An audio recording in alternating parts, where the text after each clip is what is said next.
No. No. No. We were promised an escape. Not the same moon we fled.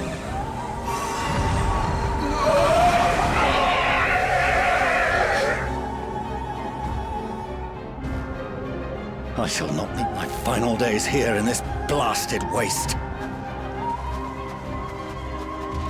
Calm yourselves. Your panic is our greatest enemy.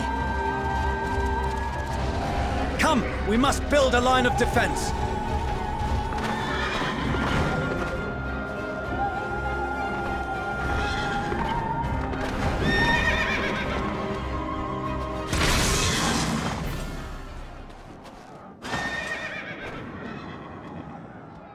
How? Leave the fighting to us, Father. You must lead the people to safety.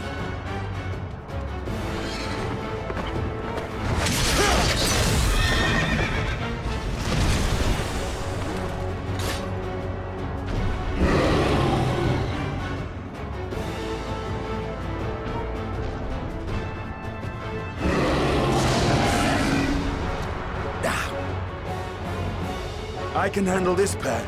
You shall tend to the refugees. Let us be about it.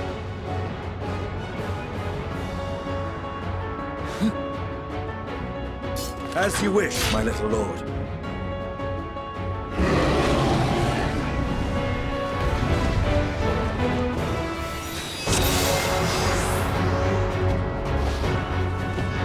I'll command the beast's attention. See to the wounded! Help is at hand.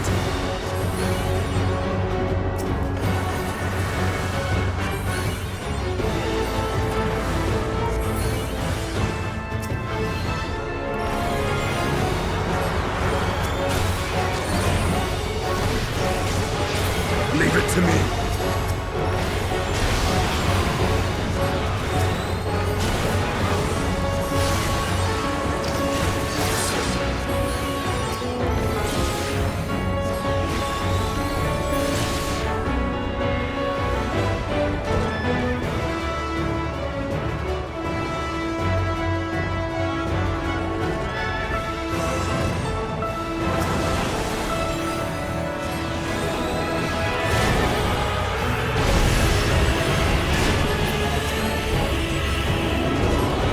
Those who can stand, come with me!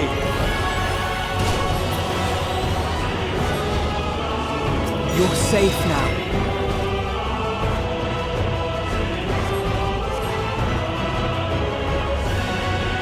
Easy now. Deep breaths.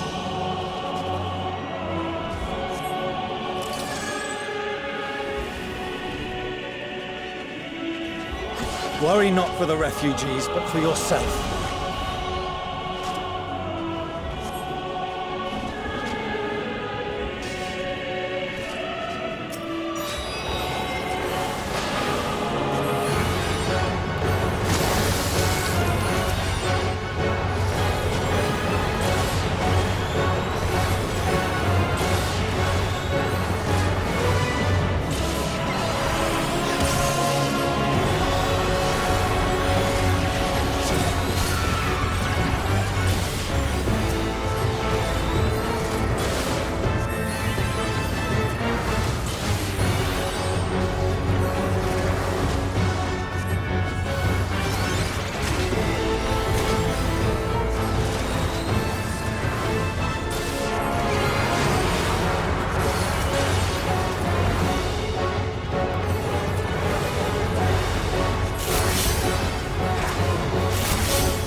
Help!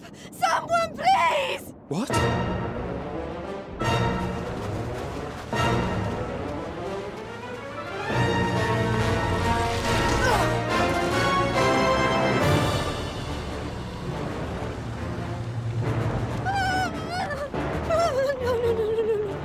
Don't. I don't want to die. Forward! Let not a single fiend escape!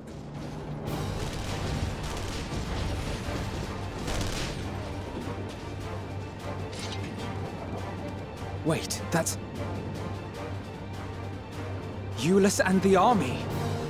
So, you've recovered then? In time enough to be of aid, for once.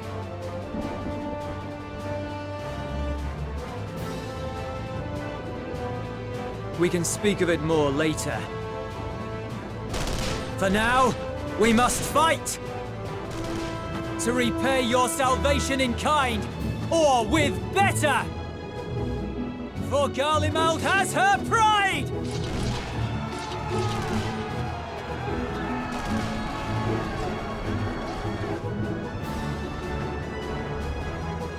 Of that I've no doubt.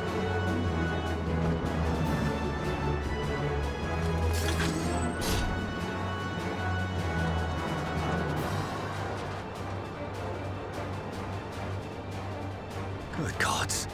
Of all possible saviors, the Imperial Army. Oh!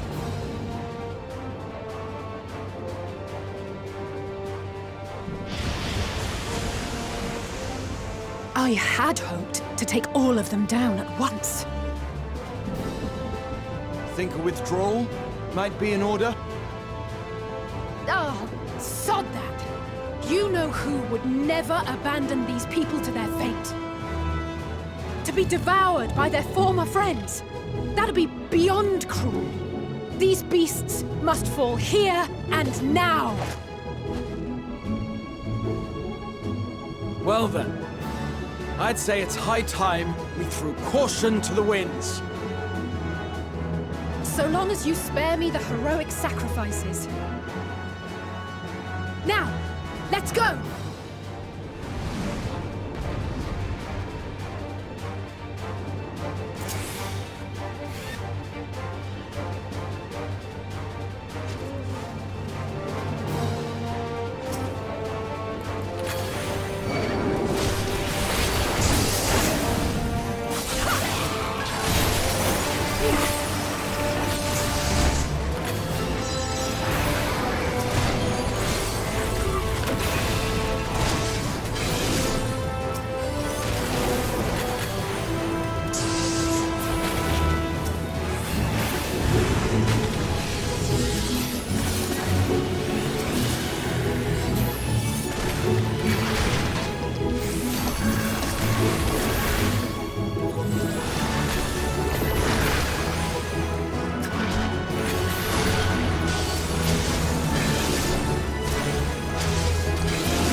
Today.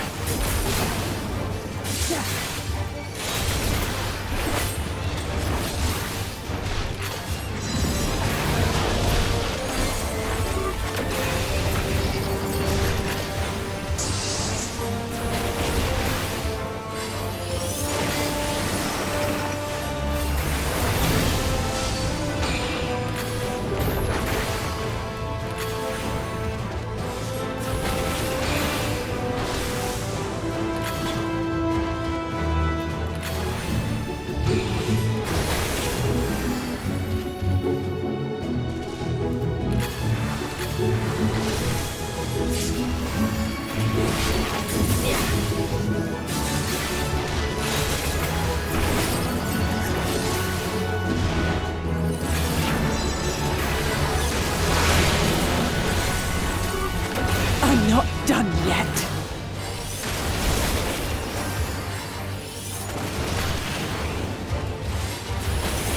None to worry about.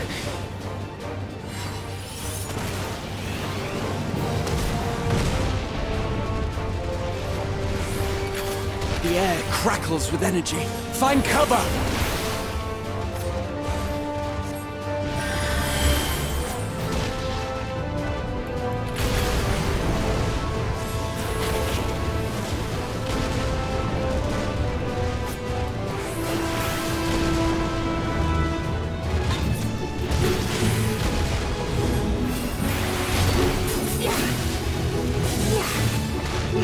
As they say, turnabout's fair play. On guard!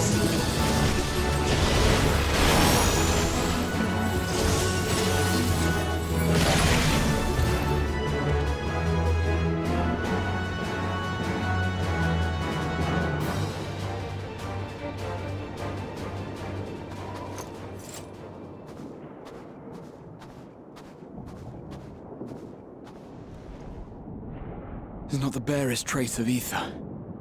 Maybe there really is no way to bring them back.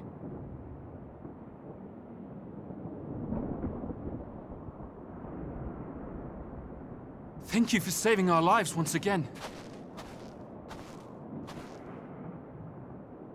I remember you, from Purusha. You helped us there too, didn't you? Ah, you're from Palaka's stand. I'm glad you're still in one piece.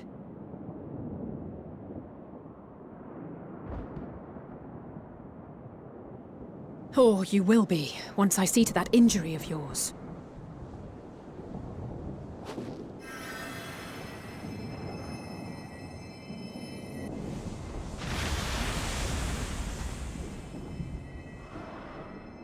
Look out!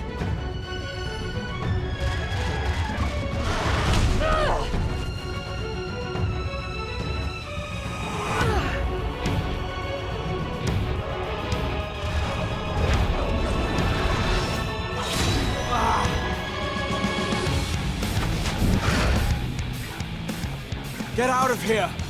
Quickly!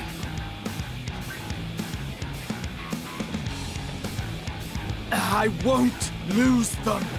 Not a one! This will be a brighter future! I won't let a madman's apocalypse ruin everything we've fought to achieve!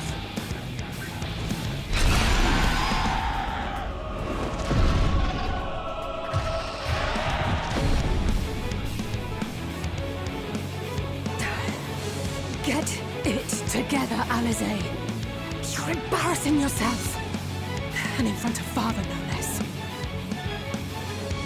You might never measure up to our champion.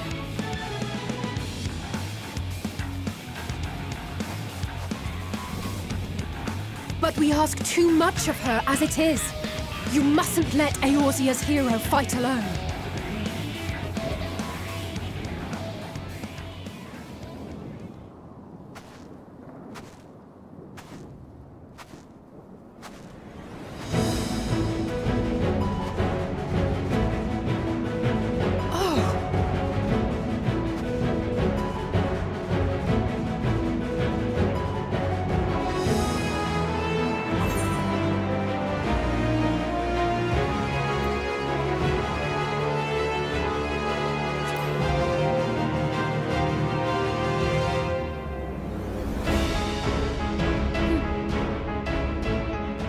I can look after myself, you know.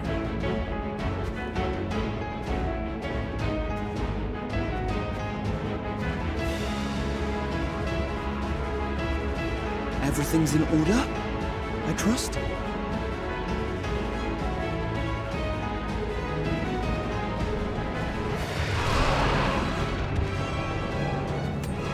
I've had enough of this rabble! Come on!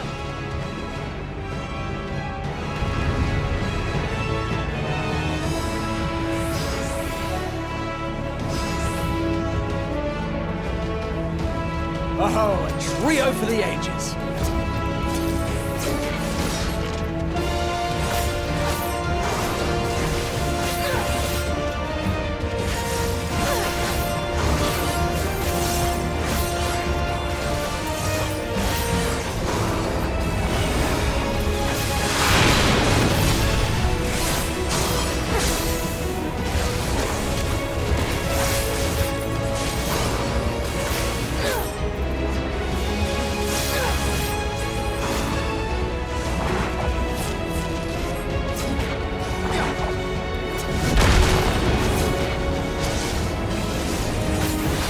just the beginning.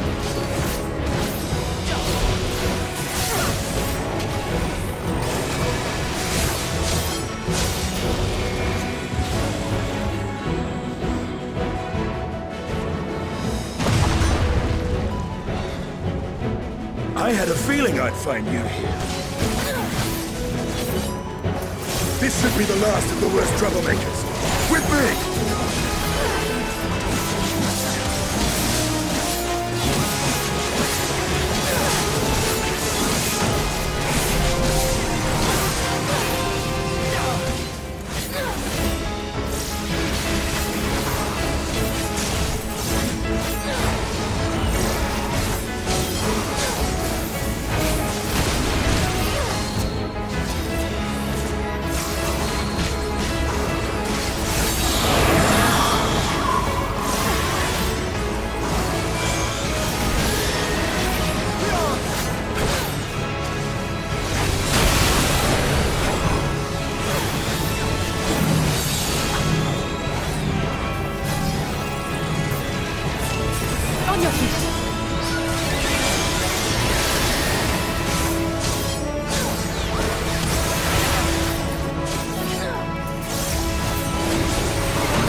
You must board without delay. The ship will depart ere long.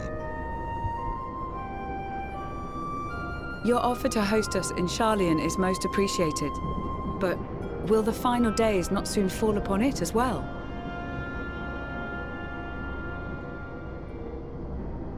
Your hesitation is not unwarranted. The satrap entrusted me with your lives, yet I have failed your comrades. Nor are you wrong to fear that this corruption will continue to spread. I cannot promise you complete safety, even in my homeland.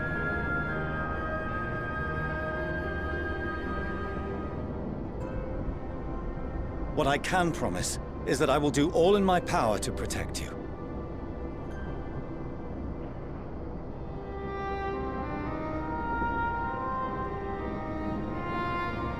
That power is not inconsiderable. Even now, my countrymen are preparing the vessel that will deliver us to a sanctuary on the moon. Join us on our journey there, and beyond, to new horizons.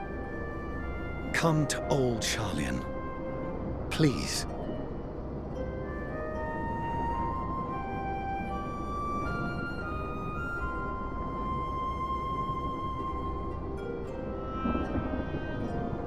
We would be fools to refuse such a generous offer made in earnest.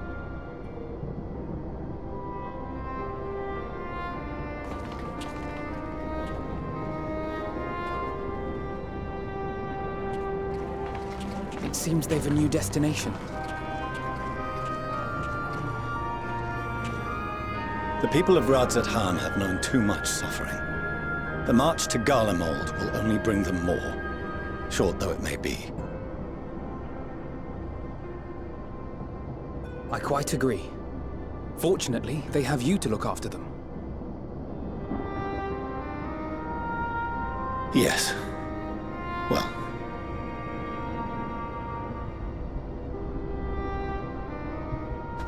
Behind you! Just there!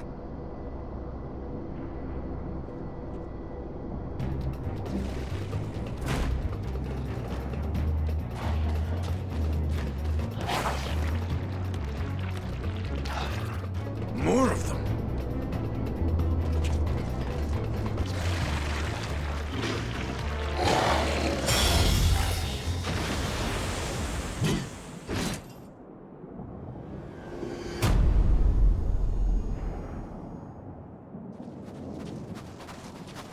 Xenos! Here!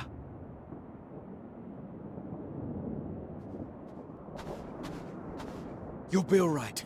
Hurry to the airship.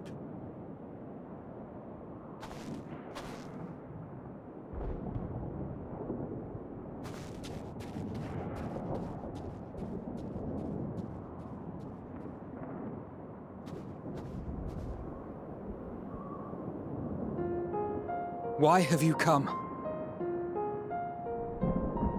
A heretofore unseen beast. 'Twas ripe for the slaying. Poor sport, alas. Unfit to temper my blade. Oh, for the love of... You cannot still be on about a rematch. That is, and has ever been, my sole concern.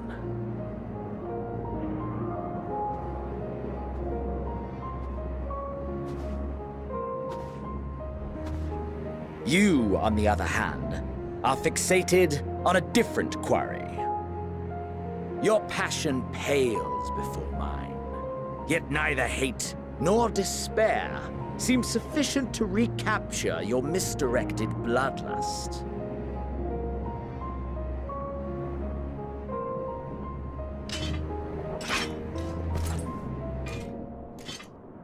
So, I hone my blade, and I wait.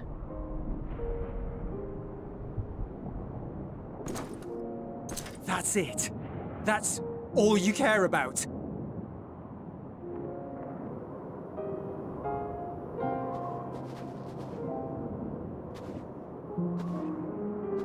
Garlemald is in ruins. Our homeland, the nation you rule, is as good as gone. Along with so many of its people. Not just soldiers like us. Not only those who fought and killed for power and duty. Innocent civilians.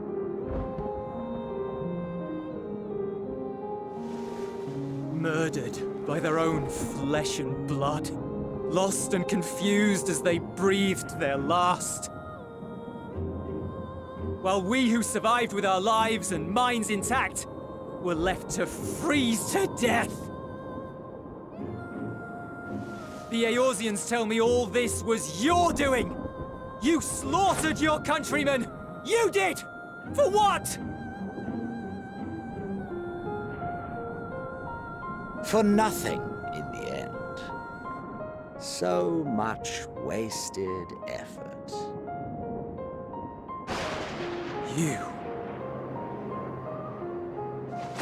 You bastard! For your own sake, Ulus, you must control your anger. It will serve no one should it consume you and see you transformed.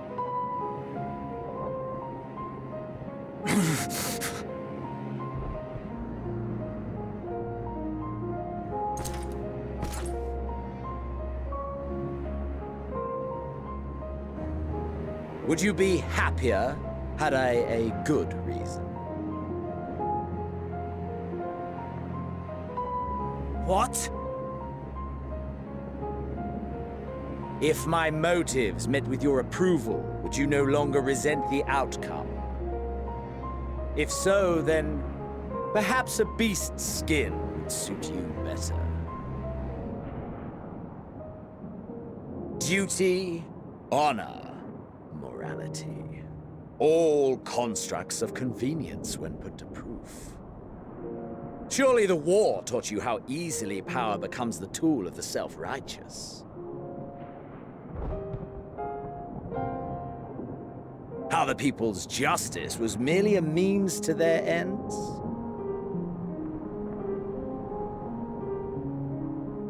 Yet you would ask me why. Ask any creature of this star and those above for answers, and they will tell you what suits their fancy. And they would be right to do so. What meaning there is to be found in the petty vicissitudes of your existence must be gleaned by you, and you alone.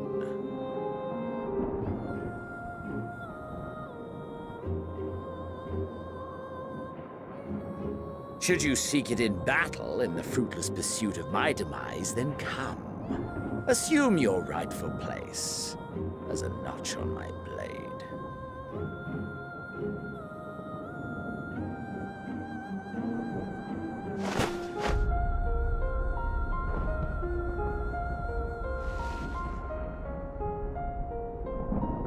You are a blight on the Garlean race, and there would be no more satisfying way to expunge it than by beating you to death.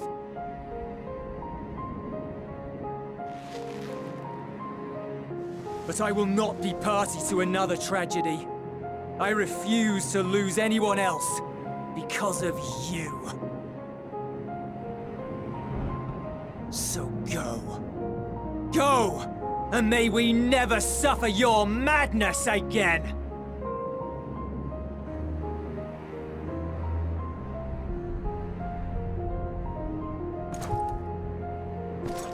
Xenos!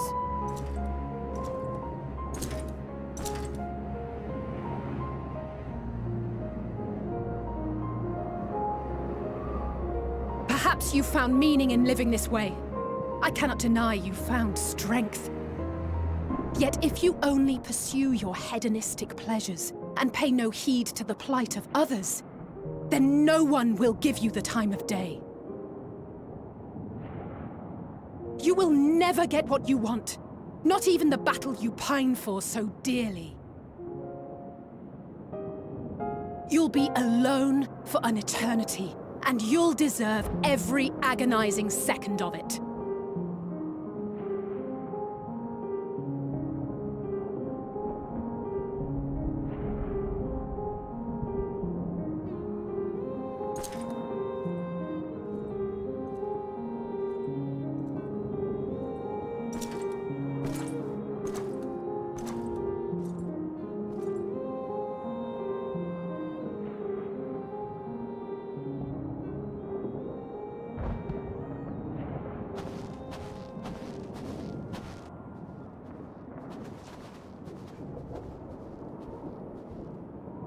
We're ready to depart.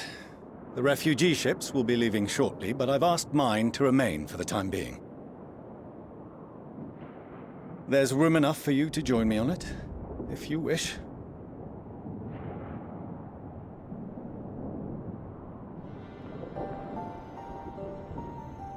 Do contain your surprise.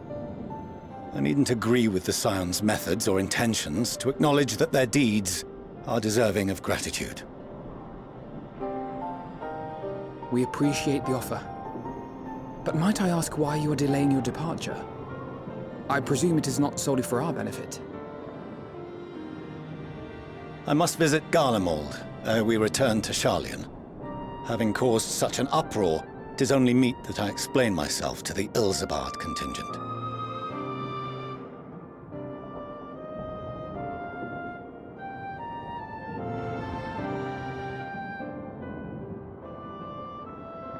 Allow us to accompany you then. We should be glad to facilitate, given our familiarity with all concerned. If you would like to join as well, Euless, we can speak of recent events on the way.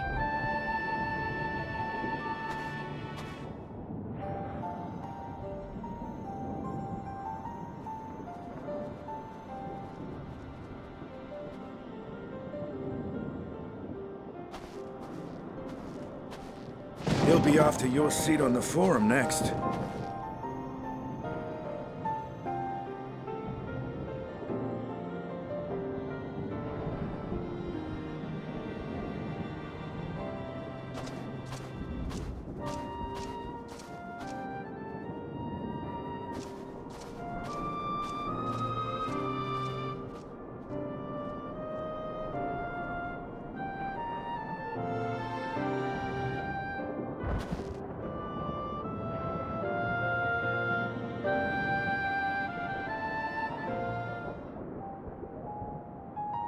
No major injuries then. Good. I briefed the recovered soldiers and sent them on their way as quickly as I could, but nevertheless feared they would not make it in time.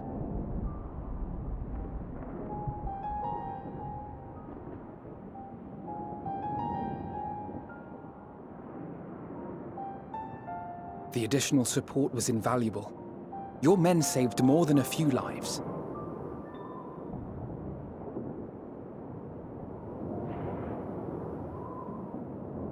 Though not all, I regret to say.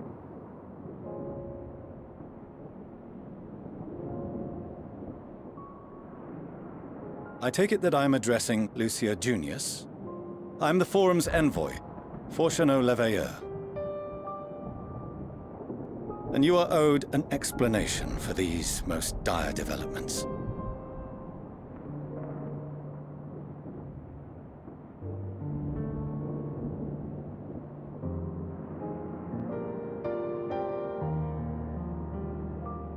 Another trial wrought by the final days. I was beginning to suspect as much. You doubtless feel some consternation having been forced to abandon your original plan. But trust me when I say you were right to send the refugees elsewhere. Beasts have been sighted within the capital.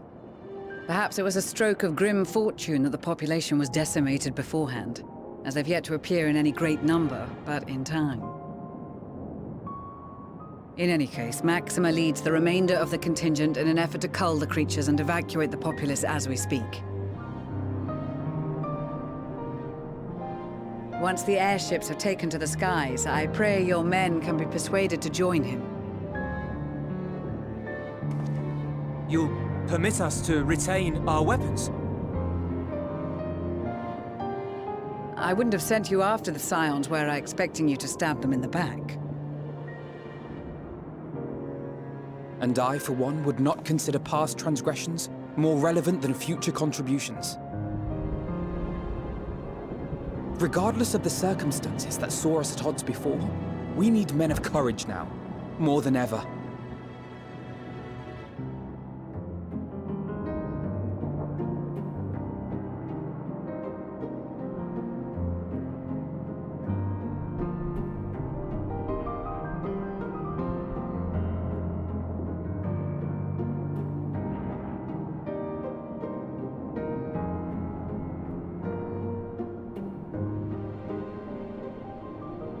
We swore to defend Garlemald, and so we shall.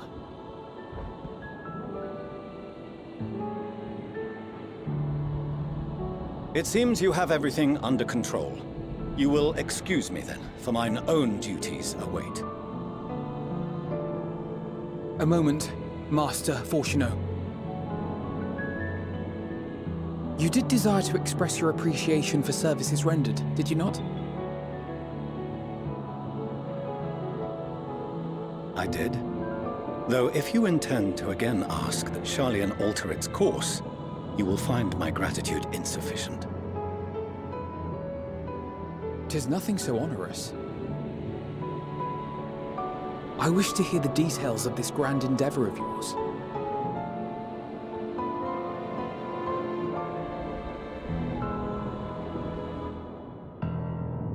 Do you swear to listen and to learn, and not to embark upon some scheme to impede us?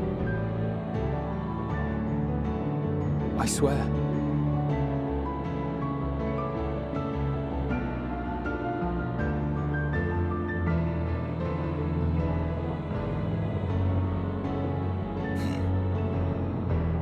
Any other I would doubt, but you I trust to keep your word.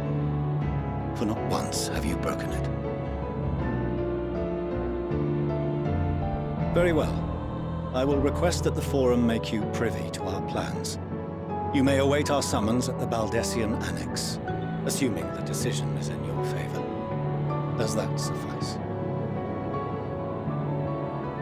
It does. You have my thanks. Excellent. You can regale us with tales of your most recent sojourn to the First while we wait.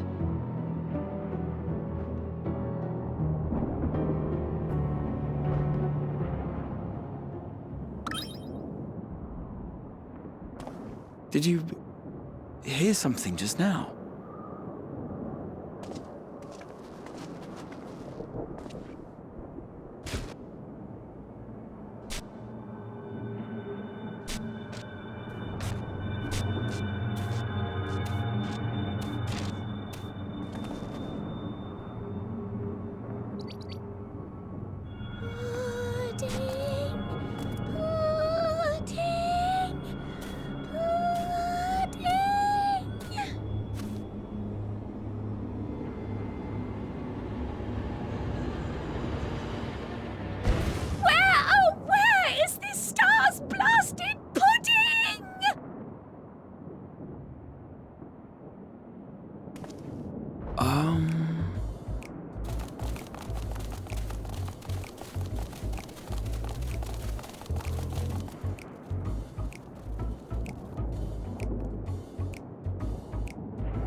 Dawn may banish even the darkest night, and to this bitter clime bring warmth and comfort.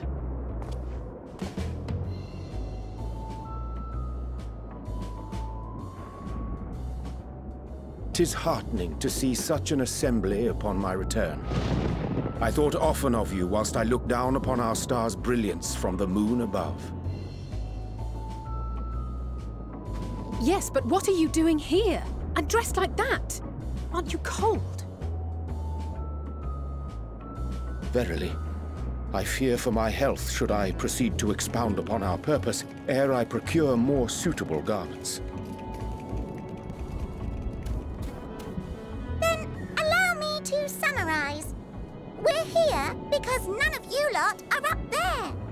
Nor has anyone deigned to send word about any changes in the plans. It's rude, is what it is. At least that's what I thought at first, but then folks got to wondering if you weren't in a spot of bother, so we decided to take matters into our own hands. Come down here and help, if our help be needed. So she says, but it's also something of a convenient excuse to visit Etheris. Oriange made it sound absolutely marvelous. More so before the impending doom, but still. And it's not like there will ever be a better time.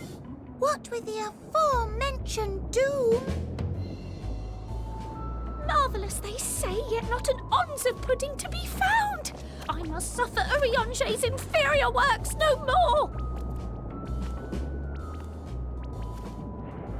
Hey! Maybe consider the plight of present company before you go blathering on about pudding and doom? Ahem. As I was saying, should you require any assistance with whatever, we are at your disposal. We were born from Hydaelyn's love for the lives of this star, so naturally we would much prefer to see them continue. Twiddling our thumbs up on the moon is hardly conducive to that, though, is it?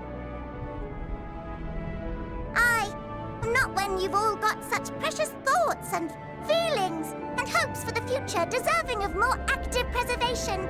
Speaking to Oriange made us realize that while we've carried out our duties to the letter, we've failed to fulfill them in spirit. From there, it was just a hop, skip, and a jump towards resolving to do better. So please, show us how. Help us help you.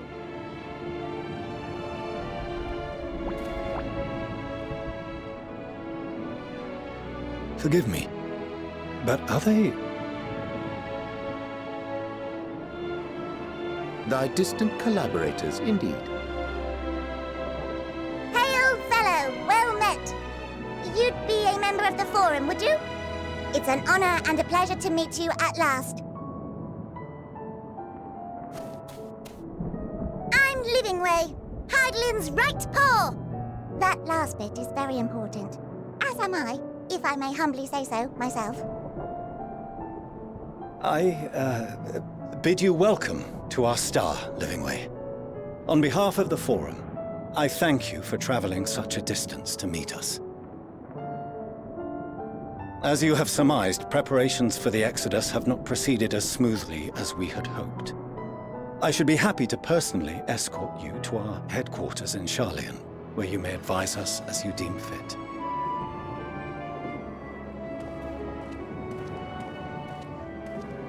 'Twas with reluctance that I set aside the great work of readying the moon for habitation. Be assured that I did so only after the Loperids made plain their earnest desire to come hither, and I myself felt a growing certainty that their contributions here would prove invaluable. 'Tis trite, perhaps, but I followed my heart.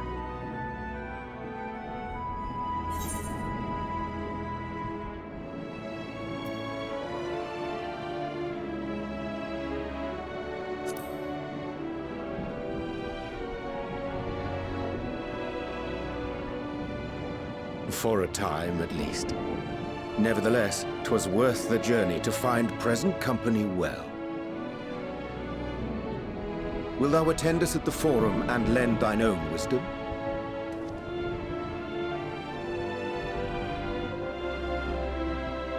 If that's all quite settled, can we start moving before Urianger catches his death?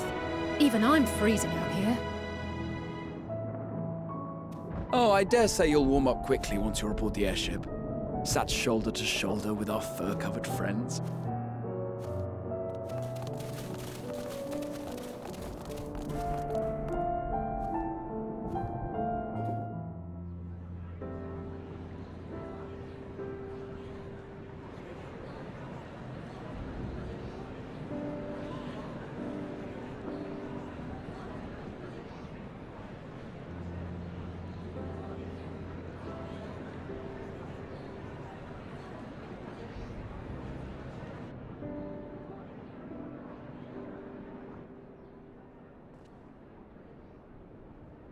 There is a matter I wish to raise with you before we enter.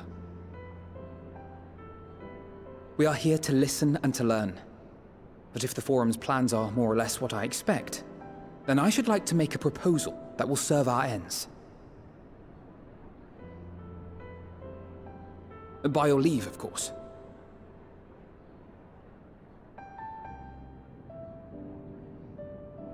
I don't see why not. Your words and wits have gotten us this far. Agreed. I will present our queries so that you may consider the most advantageous way to advance your proposal without distraction. Thank you, everyone. If I may have your attention, the ad hoc session will now commence. The purpose of today's assembly is to brief the Scions of the Seventh Dawn, at their request, on the Great Exodus. You may enter.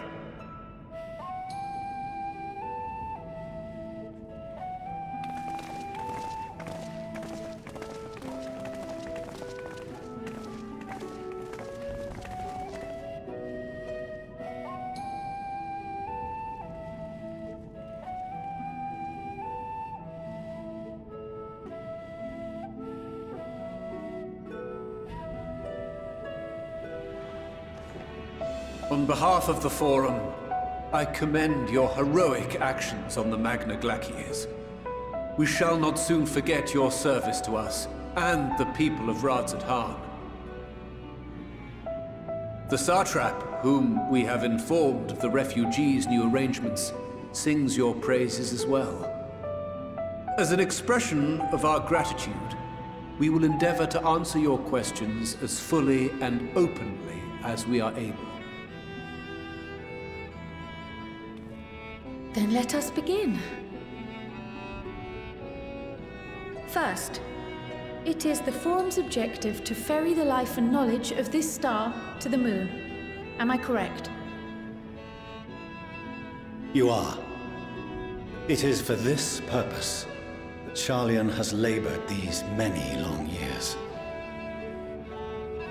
We have collected biological samples and scientific records from across the star. When the time comes, they will be moved from their places in Labyrinthos and Numenon and conveyed to safety. Once that critical task has been accomplished, we will begin transporting the Sharlayan citizenry, which has been categorized into groups. The earliest arrivals are to ensure hospitable environs for those who come after. Following our people, we will send those of other nations in turn, beginning with our allies. Radzat-Han was foremost among these, but since the final days have already come to Thavnair, we saw fit to include the refugees with earlier groupings. An ambitious plan. You have accounted for the safety of all nations and tribes, then? As many as we can. And how, pray tell, do you decide who to leave behind? To journey beyond the sky is an unprecedented and immeasurably difficult endeavor. Introducing sources of inevitable conflict would condemn all to certain death.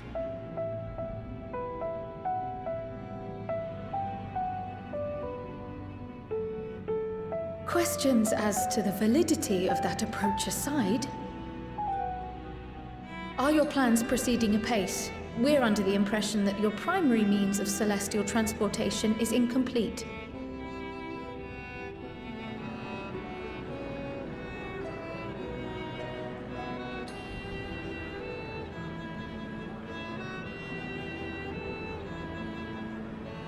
If only in that it does not meet our optimal parameters, that is correct.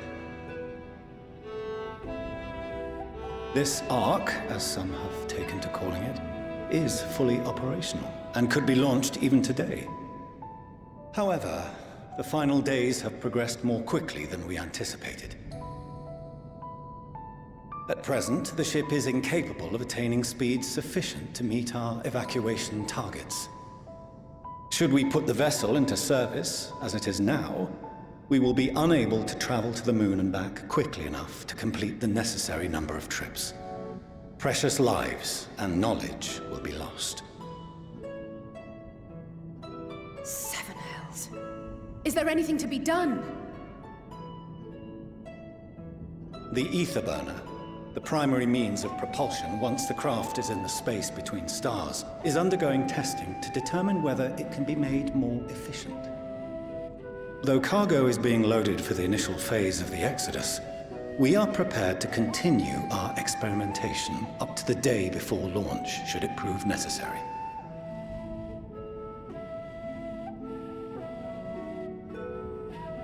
What if the Scions were to solve your problem?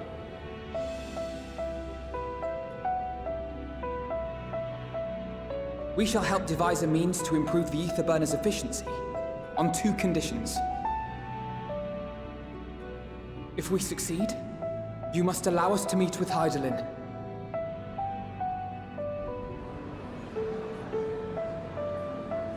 'Twas simple enough to deduce. You have a Concord, and so you would never have abandoned the Antitower had you no other means of communication. One far more convenient, I suspect.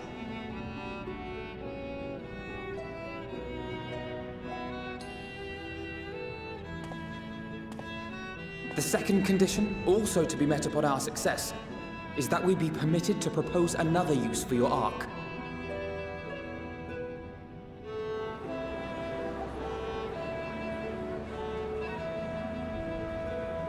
we would be at liberty to refuse this proposal. Of course. If we cannot prove its merit to the 99 here, who are we to stake on it the lives of all peoples of this star?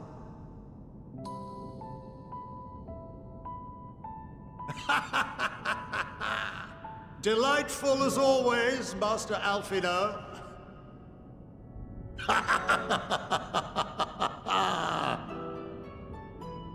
Oh, we couldn't have asked for a finer plan. Allow us to solve this complex engineering problem of which we were entirely unaware until moments ago. What could possibly go wrong? The satire writes itself.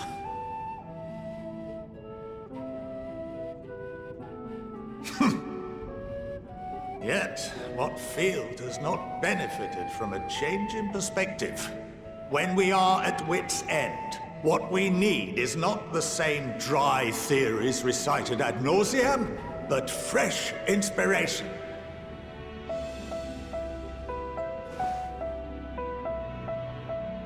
I, for one, have faith in my erstwhile students to provide it, and I find their terms to be perfectly acceptable.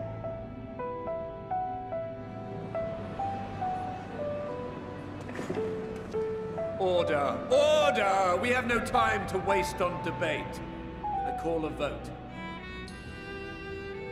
All in favor of agreeing to the Scion's terms?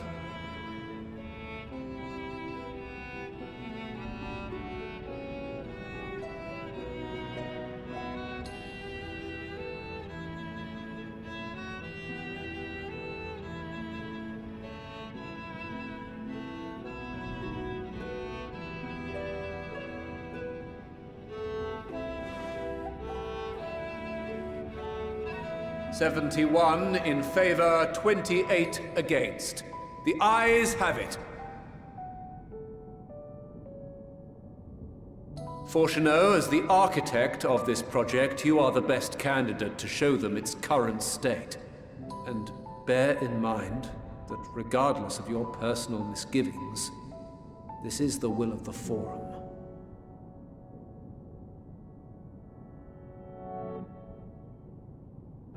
Very well. I call this session to a close. Return to your tasks with urgency. The final days wait for none.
Seems in order with the lens, and I trust you can hear me. Those things are pure malcontent, the residue of lives unfulfilled.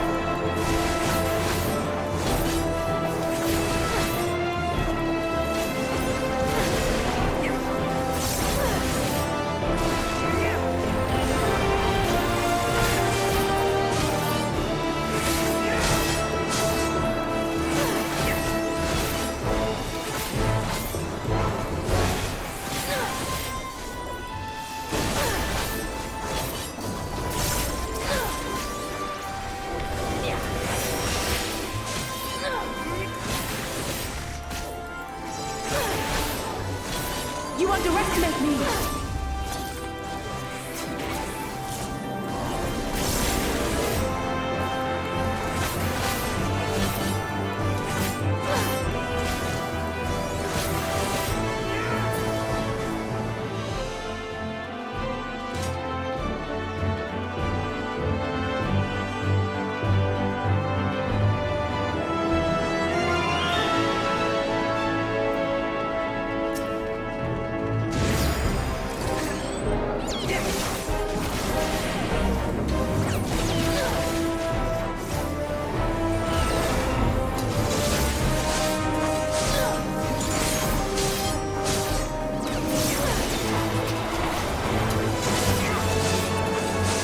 cannot stop us! You're mine! I have you now!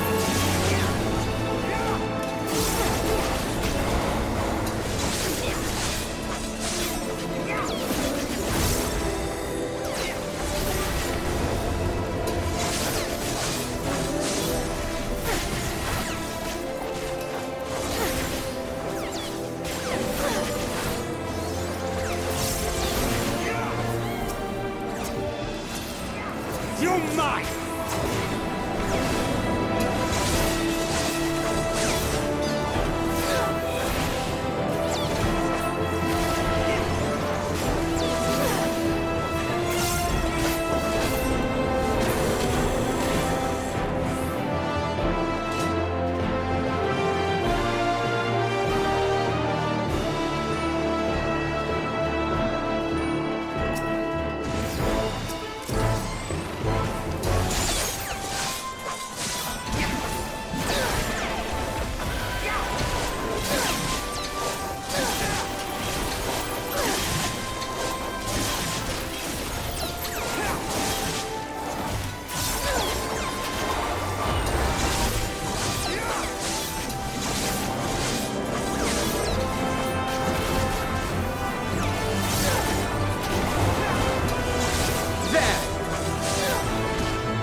You underestimate me!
underestimate me!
ether.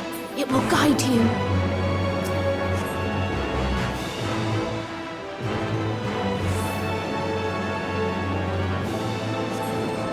The ether is too dense. I'm losing you.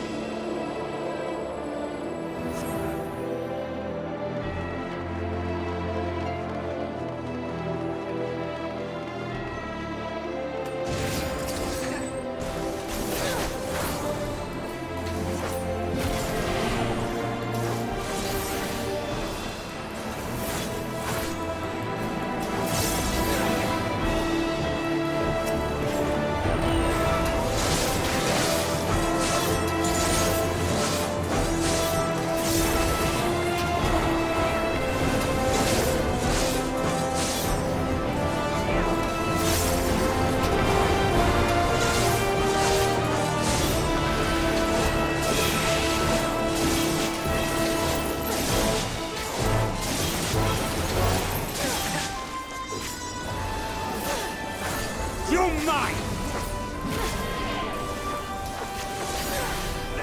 There!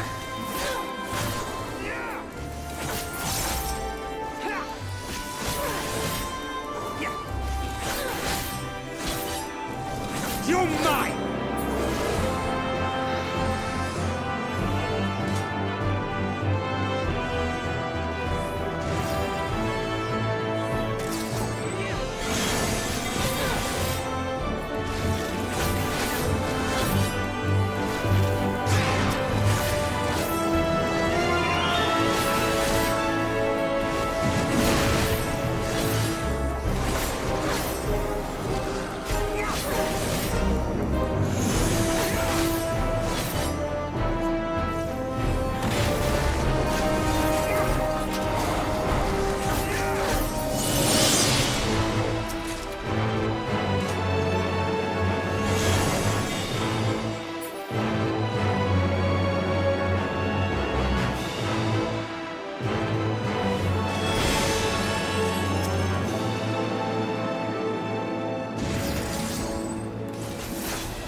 Prepare yourself!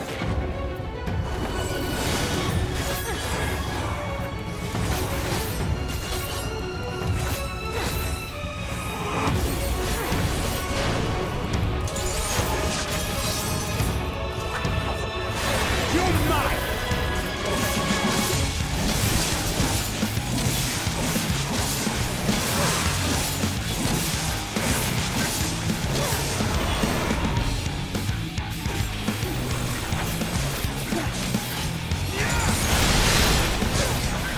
You cannot stop us! You underestimate me!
cannot stop us!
underestimate me!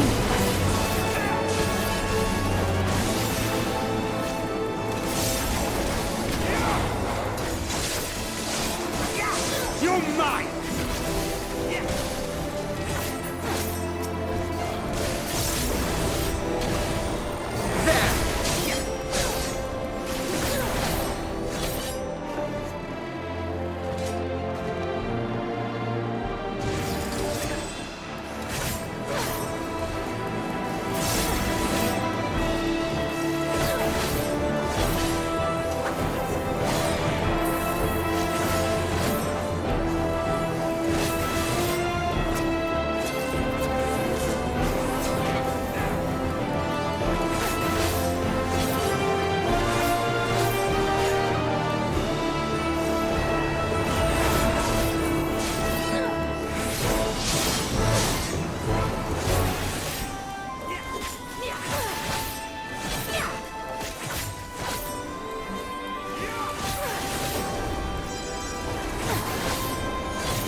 Is as far as you go. Oblivion beckons!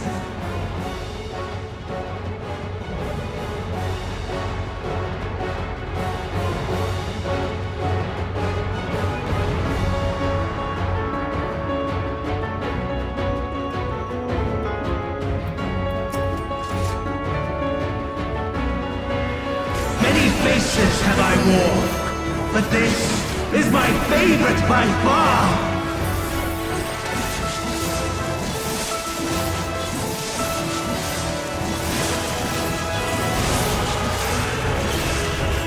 You will persist in this folly no longer!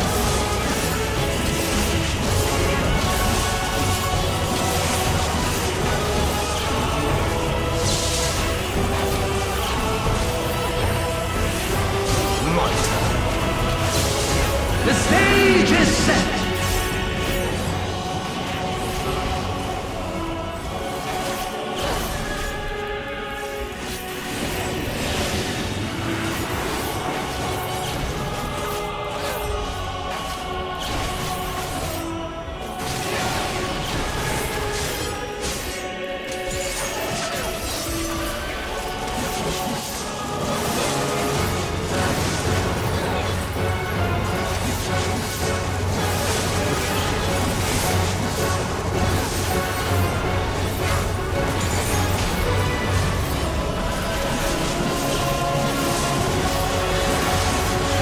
Let the curtains rise for the main attraction!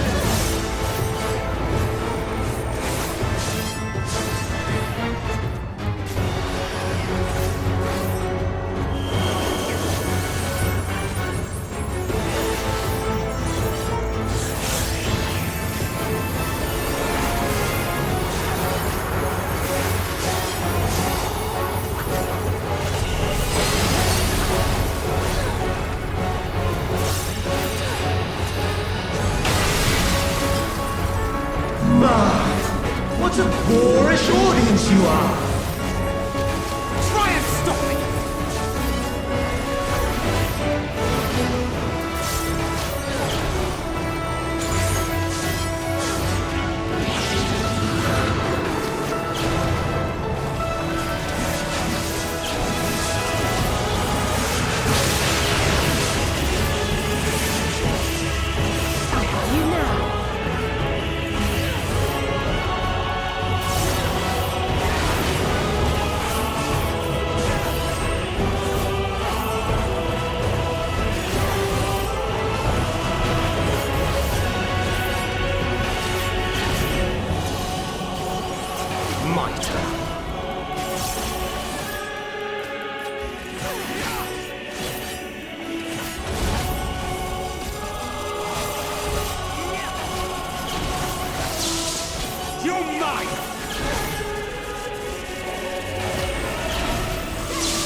I have you now.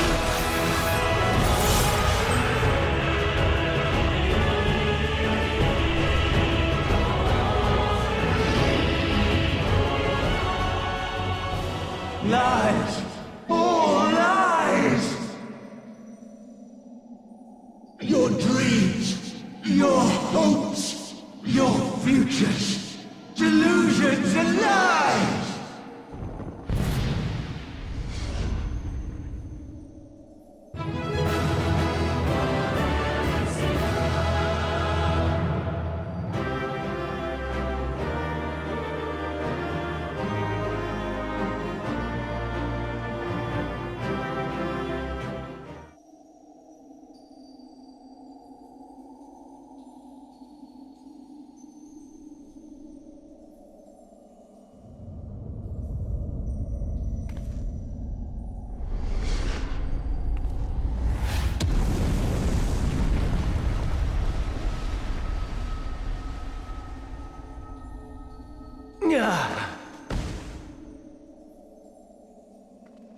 My very essence begins to wane. Sweet, sweet agony.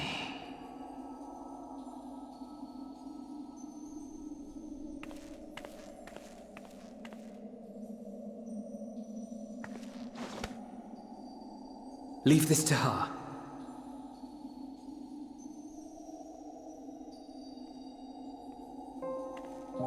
Come to deal the coup de grace. Good. Watching you struggle against the inevitable is bad comedy. Erase me from existence, soul and all.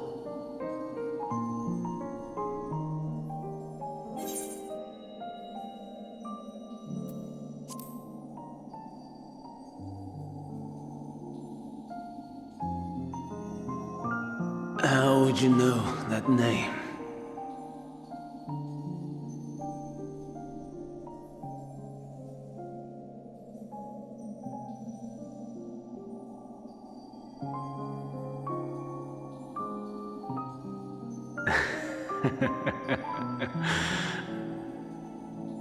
Then it was you. In Elpis. With Emet-Selch. The final pieces fall into place.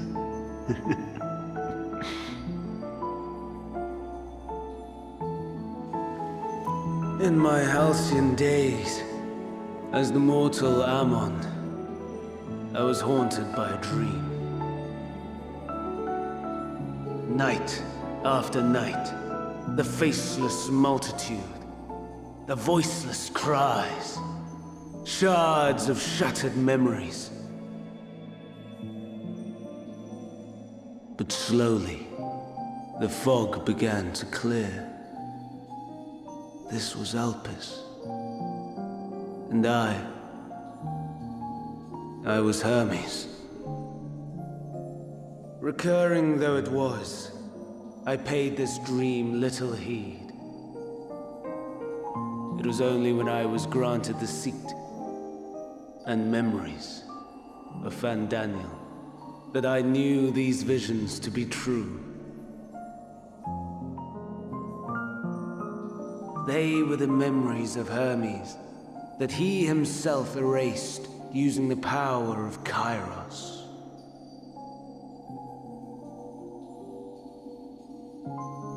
Or so he thought. In his attempt to burn away the events of that fateful day, he succeeded only in searing them more deeply into his soul. My soul. Death failed to expunge them. No matter how many times it came. Rebirth after rebirth, from one Fandaniel to the next. I wonder, is Emet-Selch adrift somewhere in this ethereal sea? In defeat, finally remembering your time together in Elpis? How it must gall him to be entrusted with knowledge of the final days, only to be rendered powerless to act upon it. So many lifetimes dedicated to restoring his beloved Amaron in blissful ignorance. Oh, folly! But make no mistake. My life as Hermes is not the reason I invited the world's end. I have lived. I have struggled. I have dredged the very depths of despair. And in the detritus of existence, I found the truth. I served a great ruler, powerful beyond measure. The world his dominion. Yet even he and his vast empire were destined to fall, to become one with oblivion. At the end of life's journey lies only death.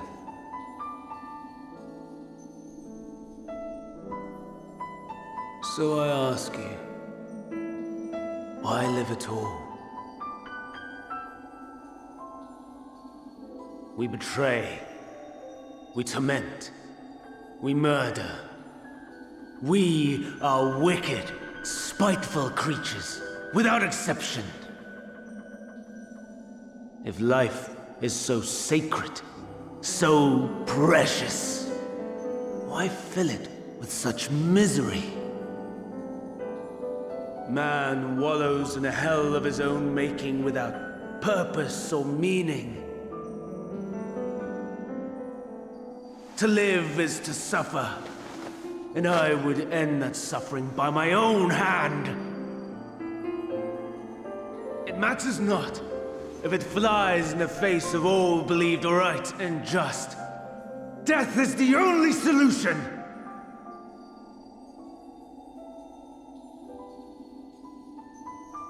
That is my truth. My answer to the question. And yet,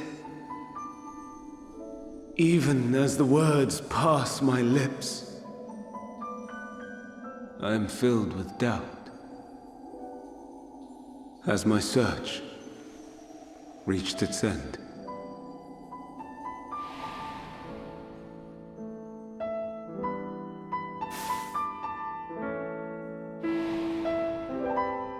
Was this the only way?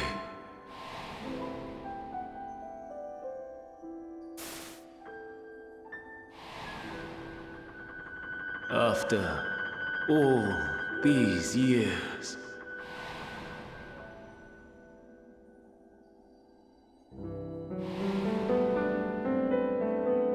Is this the answer I was hoping for?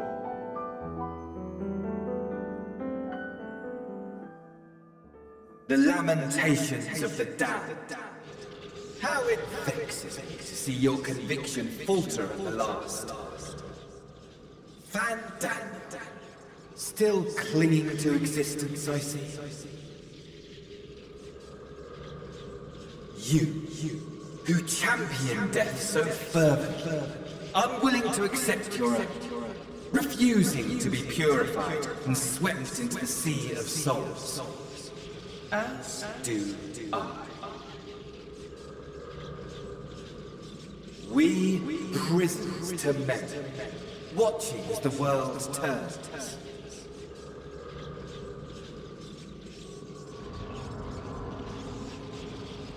Though unlike me, you will be spared the ignominy of having your corpse made a puppet, dancing to another's tune.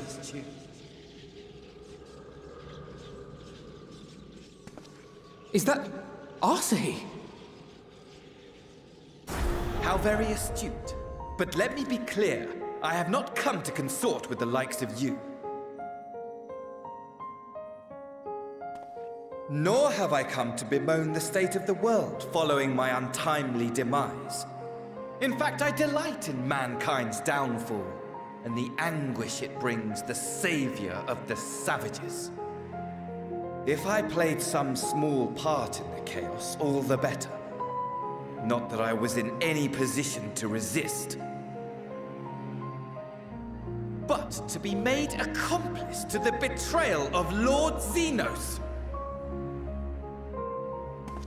I would die 1,000 deaths to exact my vengeance.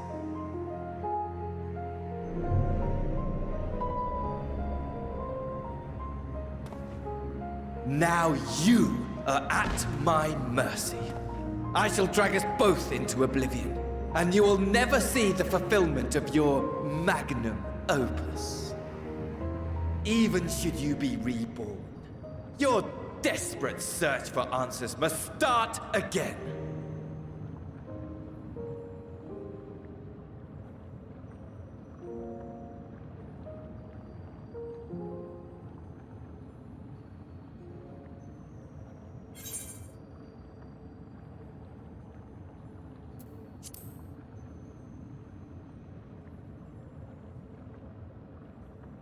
Even here, even now,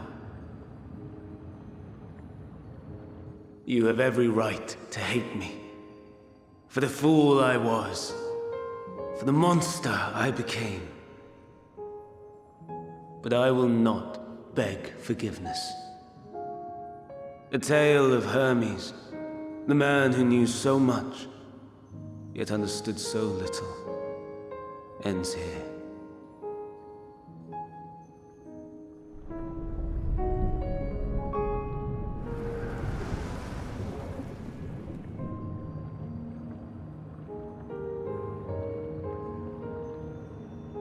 Don't try to follow me. I had more of you people than I could stomach in life. Never mind in death. Likewise. I pray we do not meet again. You had better hope not.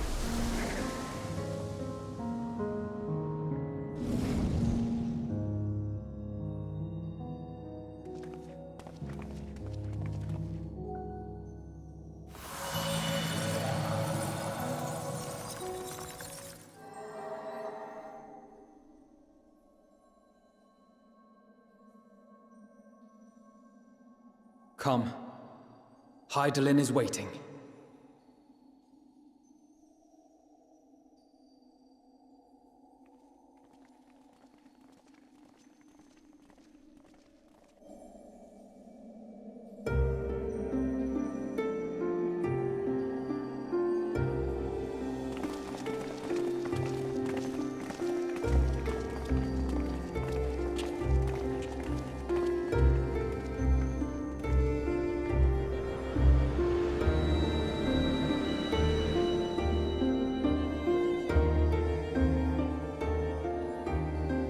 Brave travelers, I welcome you.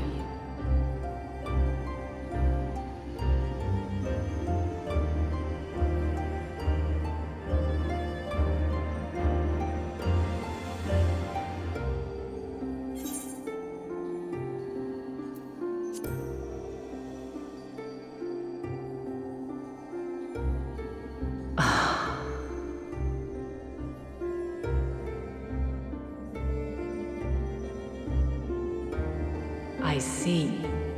Thou didst journey under Elpis. And now, the rivers of time converge.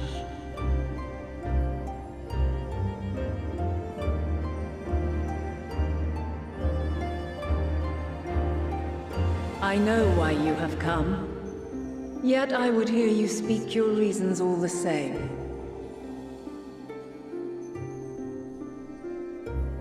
You created the moon to deliver mankind from the final days.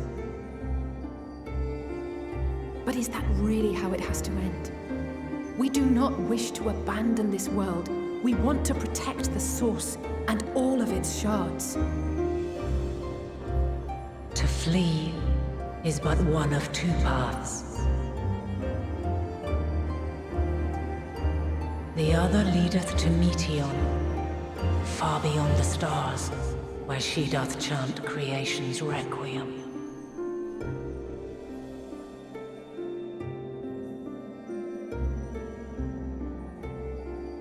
Her domain is formed of dynamis, pure, absolute. Where emotion and memory govern all, ether will avail you naught. Meteion hath gathered the pain and despair of countless stars, and to go unprepared is to go unto your doom. We'll beat her. We'll win. I swear it. Is what I might have said, once. After everything I've seen, all the times I've succumbed to my own anger and fear. I can no longer pretend that courage and faith will be enough. But are we truly so powerless? That our only choice is to flee? Far from it, my child.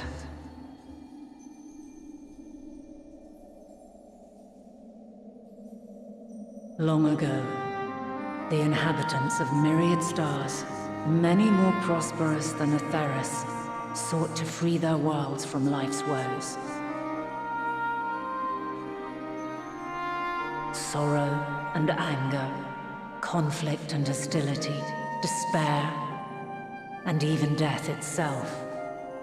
But as Meteion reported, every attempt ended in failure. Darkness abideth within every living being and can never be cast out. Neither reason nor faith can challenge this immutable truth.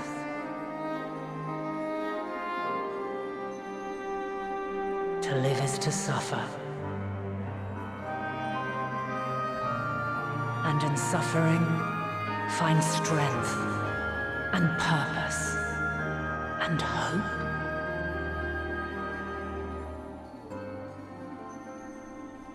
As you have done so many times before.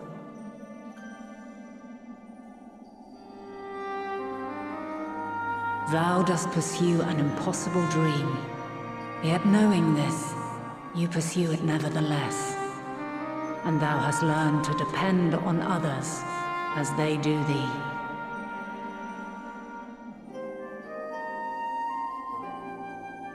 Thy yearning for the power to save the powerless hath ever driven thee to greater heights. Thou hast grown strong.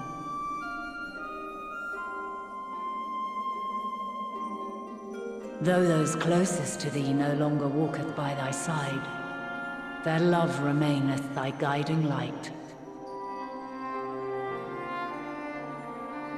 For duty's sake, thou hast been bound by truths unutterable time and time again. Yet thy heart hath never wavered, as thy companions will attest. In thy pursuit of mysteries great, all thou believest is brought into question. Undaunted, thy thirst for knowledge remaineth unquenched.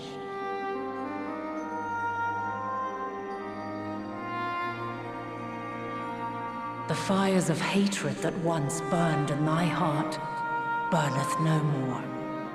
From their ashes doth spring the light of love, warm and pure. As witness to black calamity, thou despaired at man's helplessness. Resolved, thou didst unite a distant world on the brink of collapse.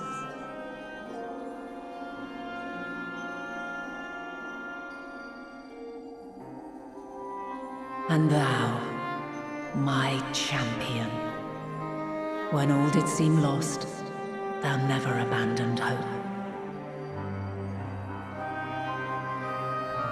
For every trial and every foe that did bar thy way, thou hast proven equal to the challenge, drawing courage from the many bonds forged on thy journey. You have all known despair, and though the end approacheth, you walk on, heads held high. Therein lieth your power, the strength to silence the song of oblivion.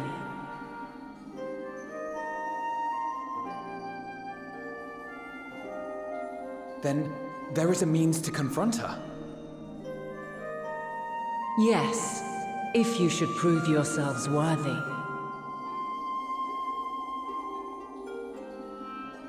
Hark!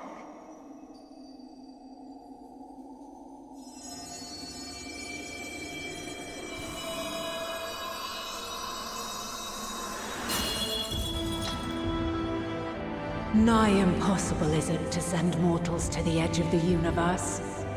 Should you fail, there will be no second chance.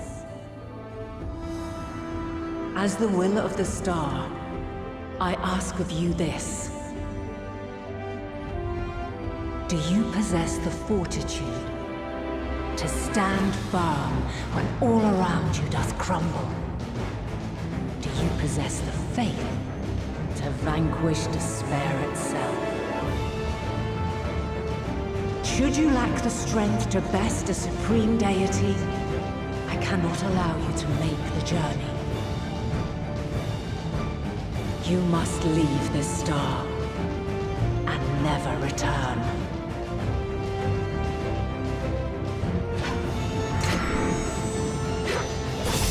Prepare yourselves.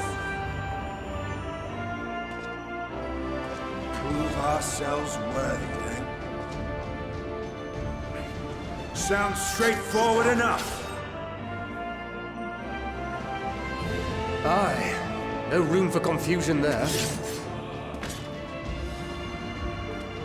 In any case, we've come too far to back down now.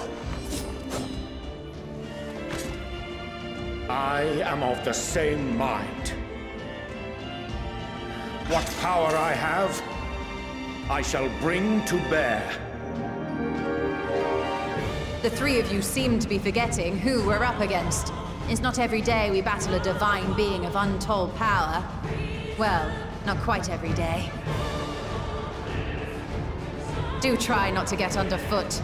Needless to say, there'll be no margin for error. Let us hold nothing back. For the people of this world and those beyond the rift.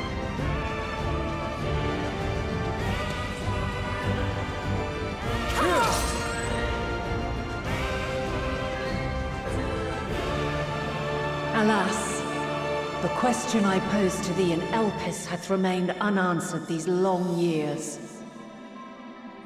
I would hear thy response, warrior of light. Shouldst thou emerge victorious?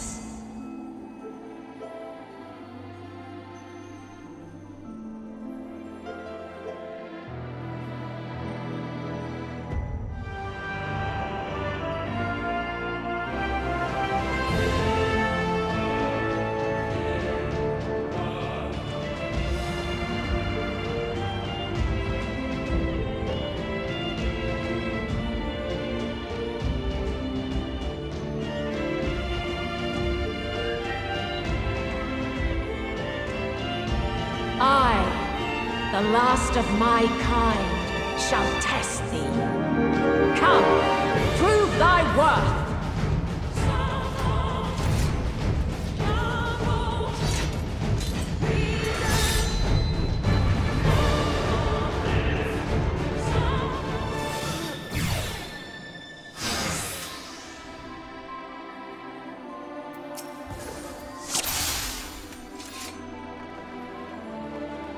Have you the strength of will to alter man's fate? Shall overcome this. Make ready!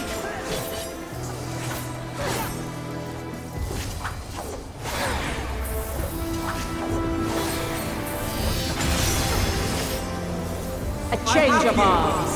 May the test continue. Be gone!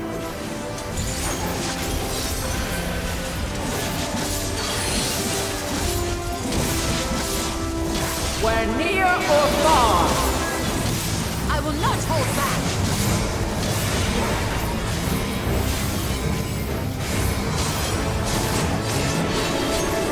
And now this.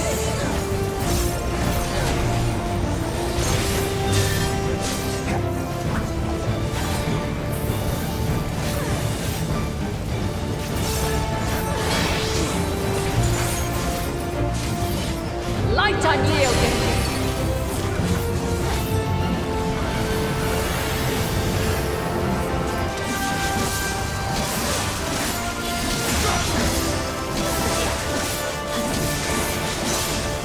Hold still. I will not hold back.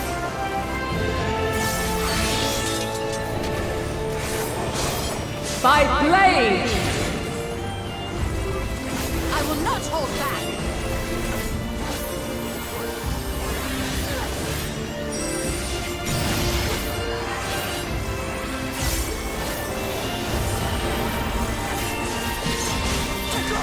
Be gone! There! Be gone! Where near or far,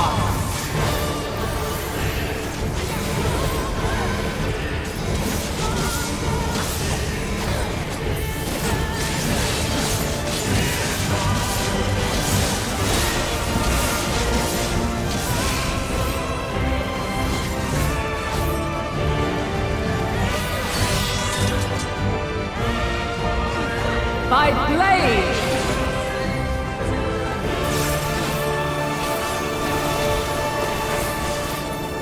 Crystals of light, to me!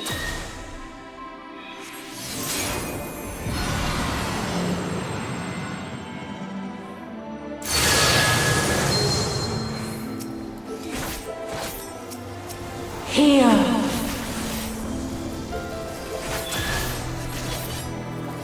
Allow the me. song of creation's end. Feel. Allow me. The sorrow at hope's demise. Think.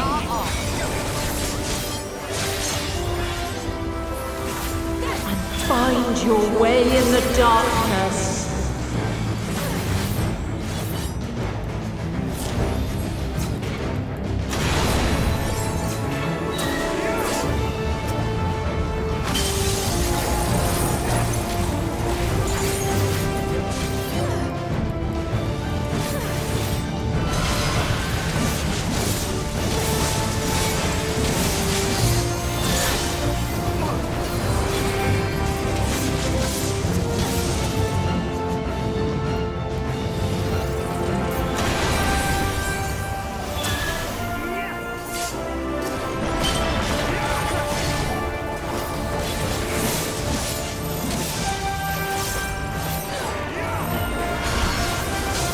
Follow your light.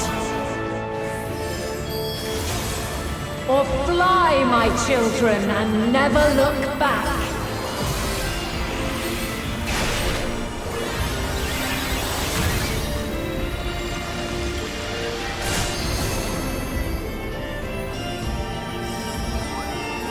Then you are resolved. But this test is far from over. By crystal light.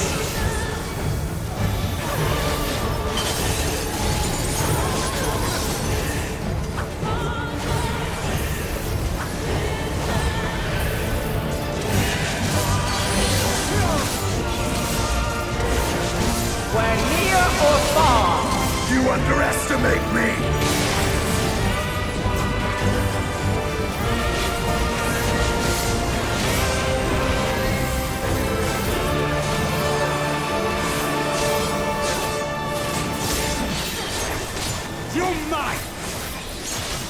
We're high or low.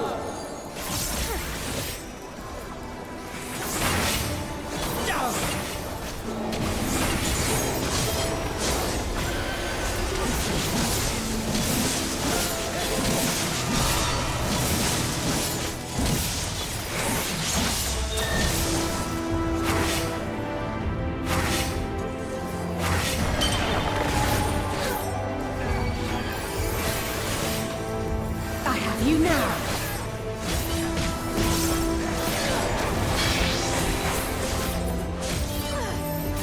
Light unyielding.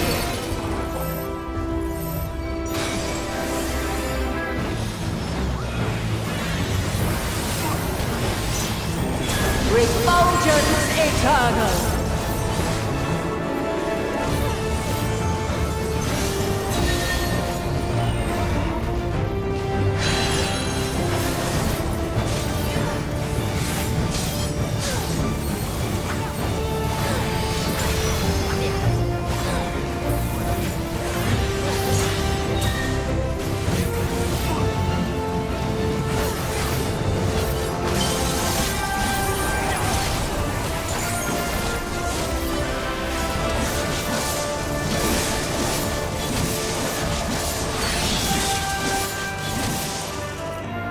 By blade!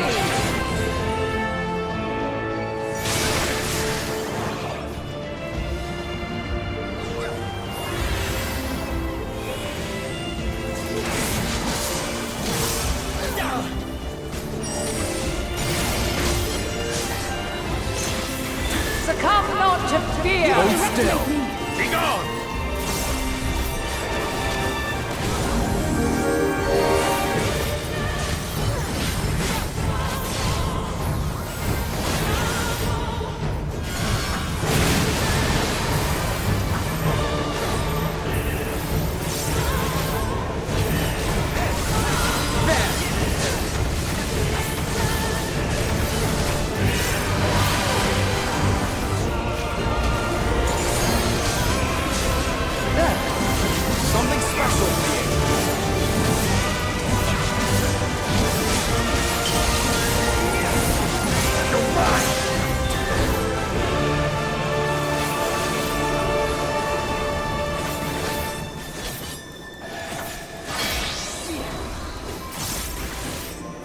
Light unyielding.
At last, man has the strength to...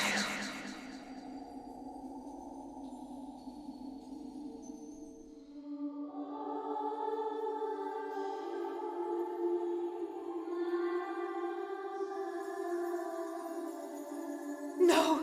This can't be happening!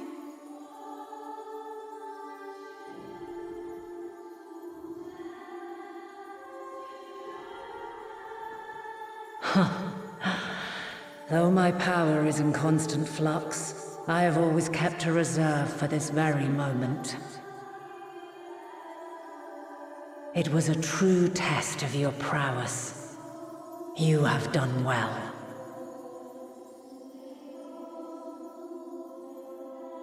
There is one thing I must ask.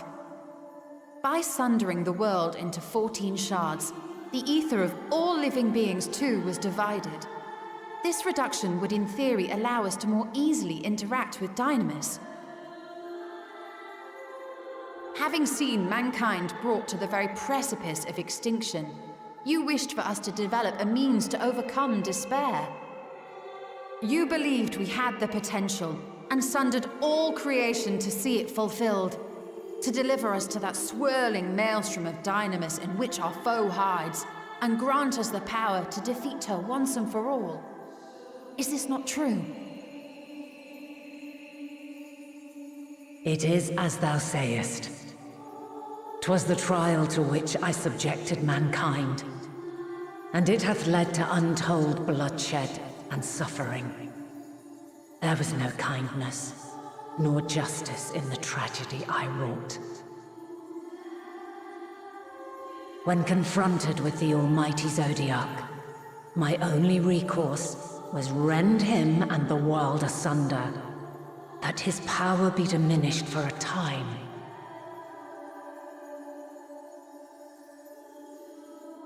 And so it came to pass. Now you, my chosen, have surpassed my expectations, surpassed me. I entrust the fate of the universe unto you.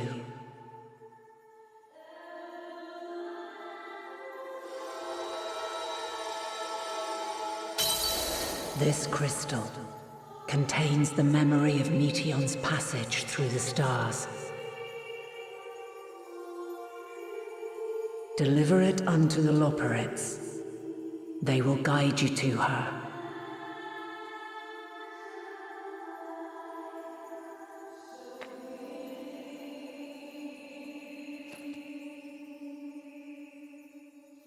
Though they may be capable of crossing great distances, there is a vast difference between traveling to the moon and the furthermost reaches of the great expanse. And unlike Meteion, we cannot simply soar on waves of Dynamis to our destination. Indeed. To make such a journey would require an astronomical amount of ether. But a solution lieth close at hand.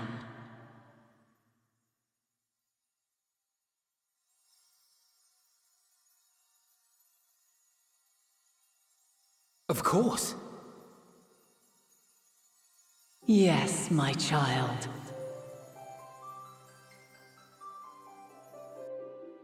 Ever since I became the will of the star, the ether drawn here had slowly crystallized.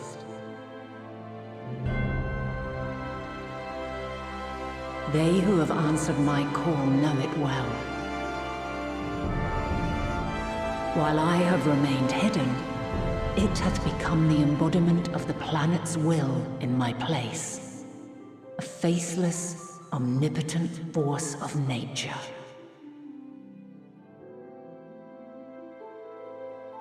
The MotherCrystal, our final hope.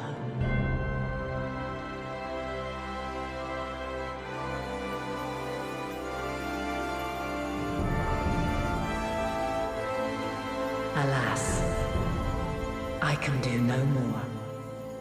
The fulfillment of this task doth fall to you, my chosen.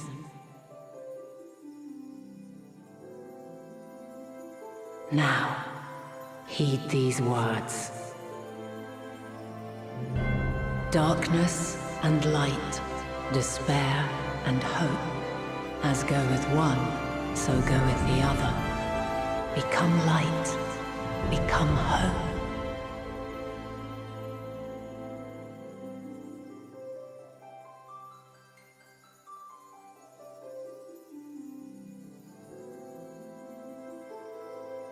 I have a gift for thee. Come closer.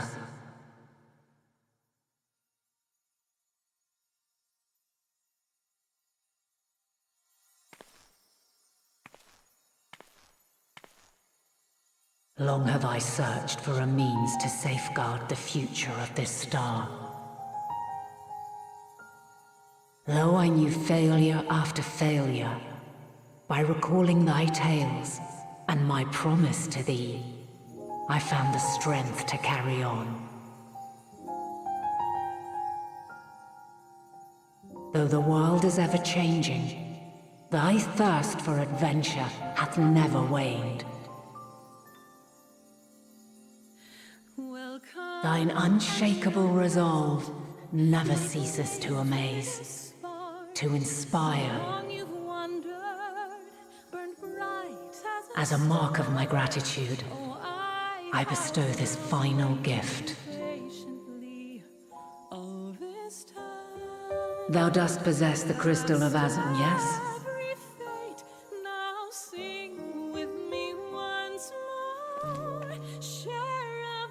As Hydaelyn, I reside over the forces of stasis, tranquility, peace.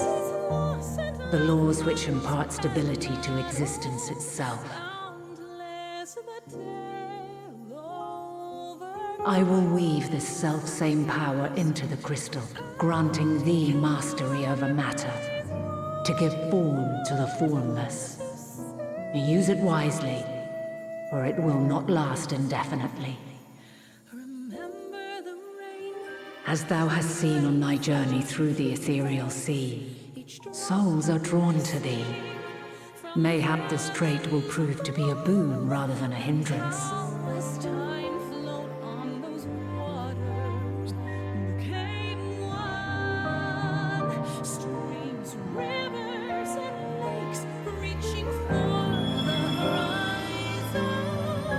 It is thy hopes and prayers that enable Azum's invocations and give them life.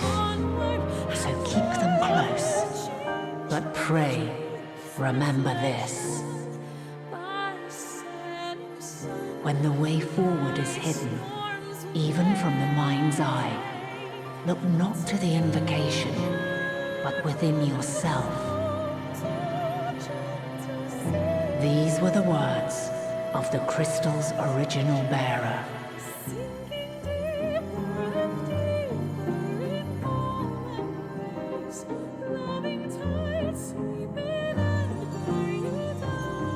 With that, my work is finished. Fulfill our promise. Right the wrongs committed when the world was yet whole. Silence the song of oblivion. Teach her a brighter melody. Show her our journey is far from over.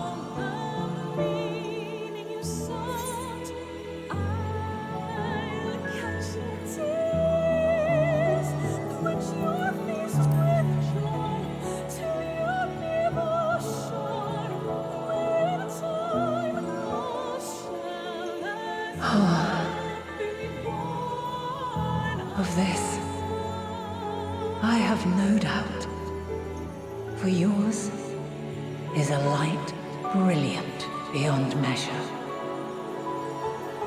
Long after I have gone, though not even my soul remaineth, my love will be with you forever, my dearest children.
There you are.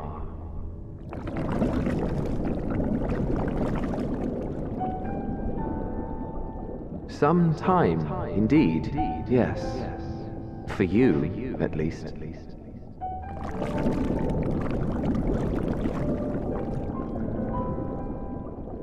Believe me, I'd meant to get some proper sleep.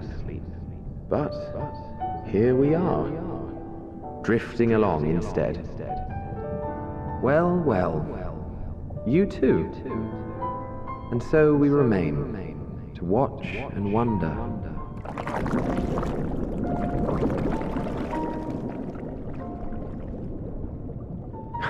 Yes, indeed. To begin, we first must see the end.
Never get what you want.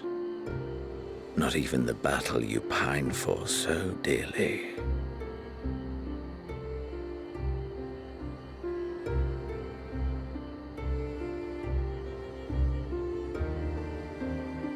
In that transcendent moment, what was it that I sought in you?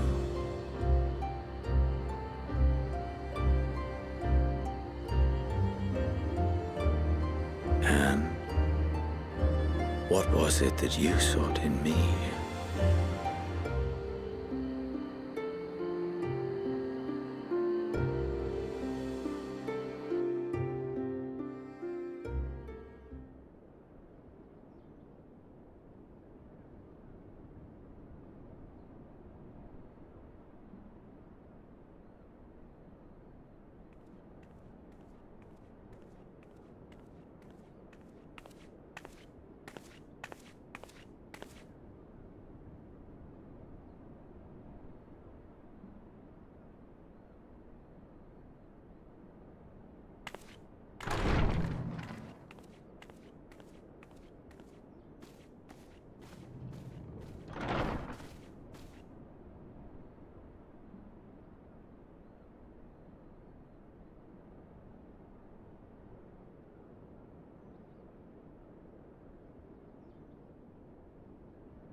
How often have we thus assembled?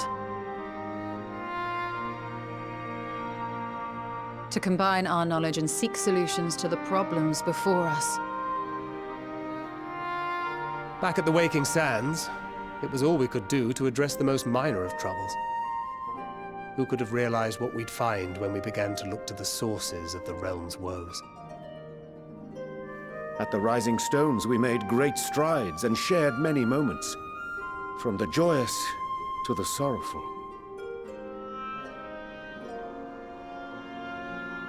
We've had occasion to call other places home too. Be it Ishgard or Kugane, we were fortunate to find sanctuary wherein we might take stock and continue our fight.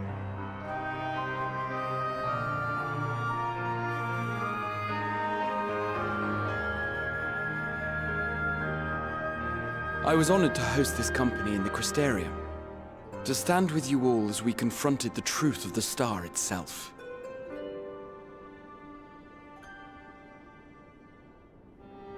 And now from this place, we go to fight the most important battle of all.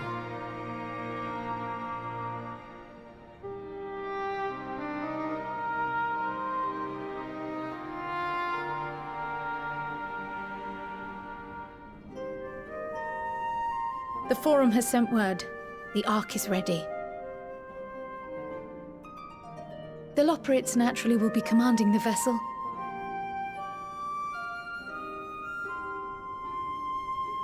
They will see the 8 of you to Ultima Thule.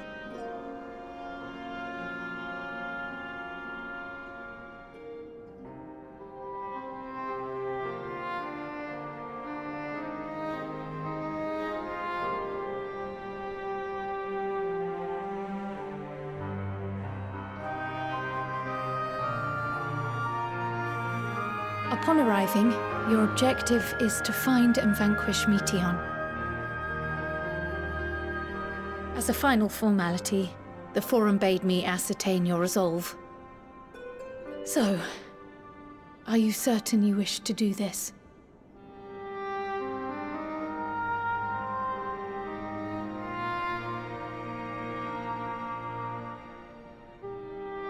We are.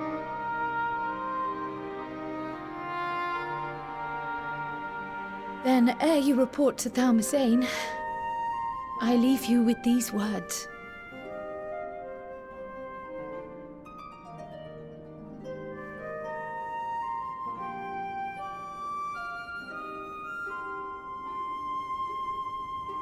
You must triumph.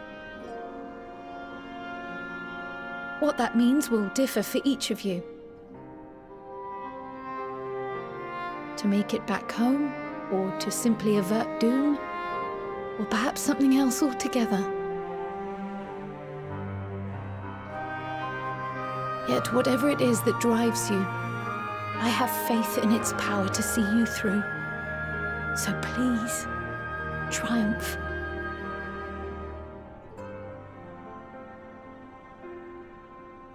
Triumph, as we who remain behind believe you will.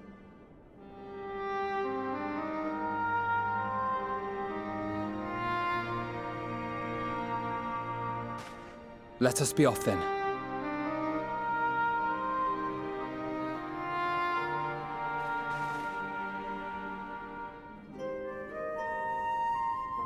Wait!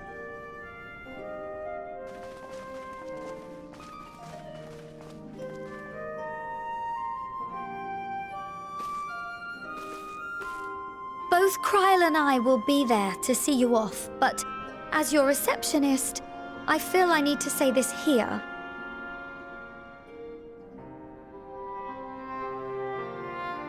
Safe journey, all of you, and be safe.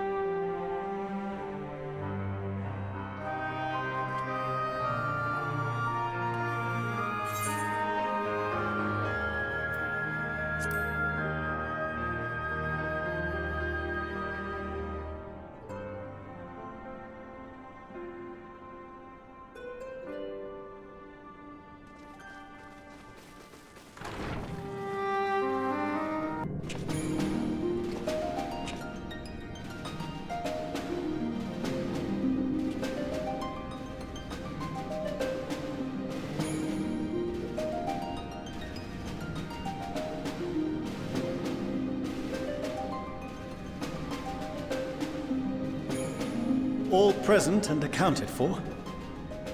Good. As you will have heard, the Ark is ready. All that remains is to board and be on your way. I've seen my fair share of tight schedules, but this was bloody murder. But we did it. We finished the ship. It's safe, fit for purpose, and looks good to boot. Aye, it's a Garland through and through. I really don't know what we'd do without you. Thank you for everything. Well, the work was hard, but we've learned a lot from it. After all, it's not every day you get tasked with building a starfaring vessel. In case you're wondering about payment, the ongoing existence of the world ought to do. But feel free to throw in a colorful recounting of your journey on your return.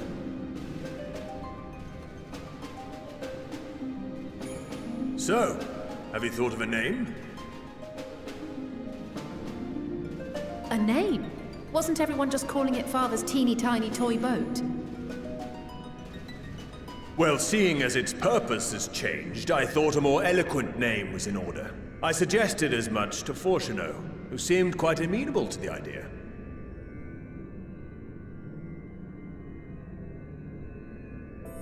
As you know, this vessel is the culmination of heretofore unprecedented collaboration. And though said collaboration is owed to the Scions, there is another whose noble deeds made our work possible.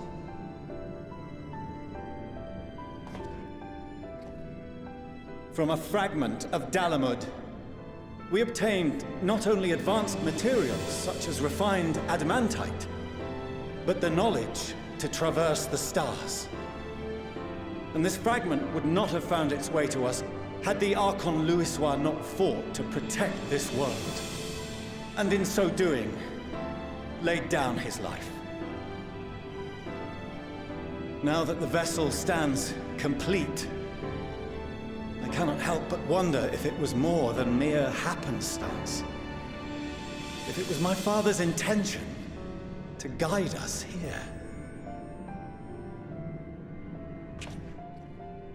In the hopes that his guidance will see you all safely home, I name the vessel after that self-same fragment of Garlemald he delivered unto us.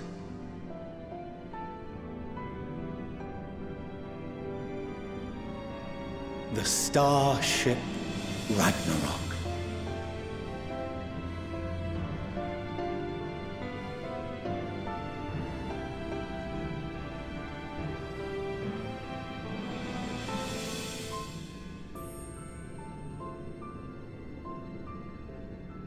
Sorry for the wait.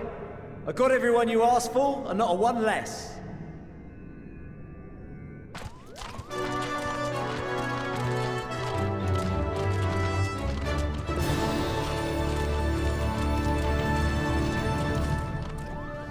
What are you all doing here?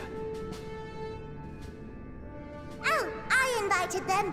The representatives of those tribes with religious inclinations. You've done a fine job of readying the Ragnarok, but for it to take flight, we'll of course need the power of the MotherCrystal. Given its immense size, however, transporting it would be an absolute logistical nightmare, not to mention we'd need to shatter it into tiny shards for feeding to the engines.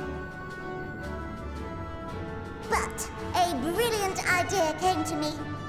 We convert the crystal's energy into forms that can transport themselves!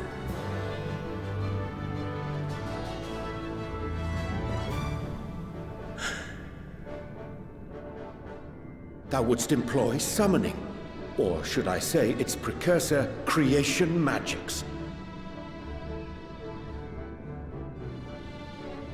Care to explain for our benefit?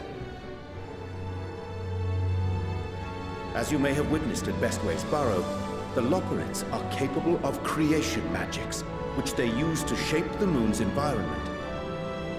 Yet simple though they make it seem, 'tis a highly advanced and exacting art. To perform it correctly requireth that the wielder holdeth the object in his mind's eye in clearest detail. Hence the ancients' meticulous management of concepts. Drawing upon this art, the Ascians conceived of summoning as we know it. A derivative that replaceth the complexity of concepts with the simplicity of zealotry to make manifest a creation.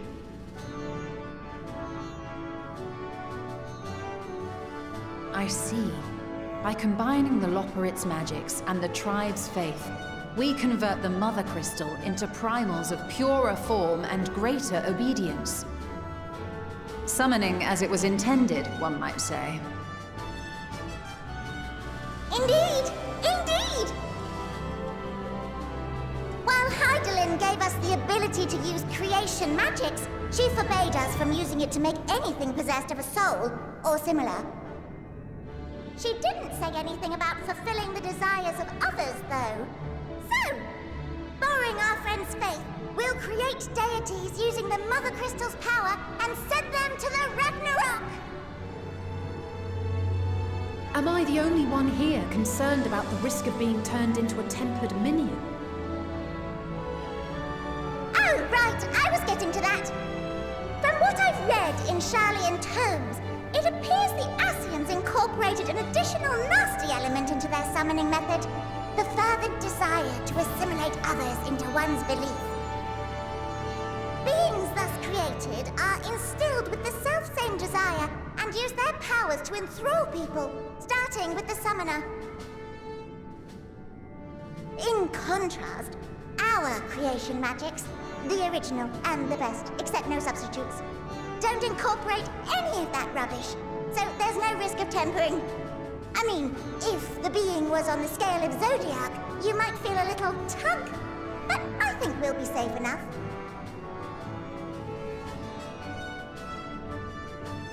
Truth be told, I do not understand the intricacies of this plan. But none of us would ever turn our backs on you. When the avatars of our faith ran amok, you intervened without decrying we who birthed them. Where others vilified and suppressed us, you offered understanding and friendship.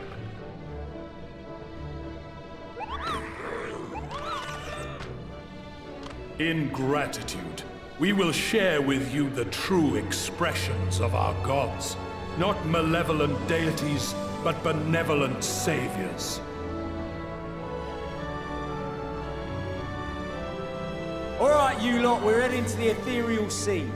Stay in sight, else you're liable to get lost. Lead the way.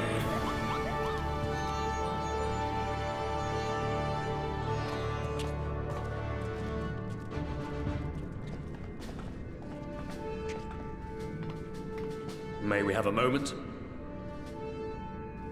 In anticipation of the day man might journey to the stars, we developed these.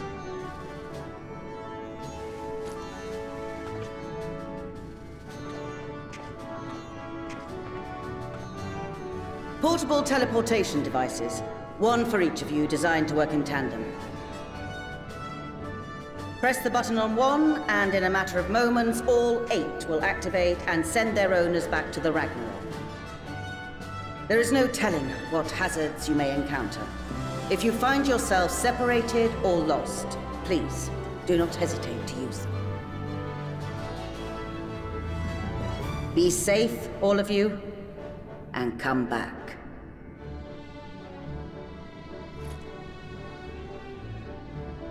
You as well. I pray you take care. Looks like everything is in order, so I'll go ahead and board. A few of my fellows will remain to assist with the summonings, but rest assured, the vessel won't want for competent crewing.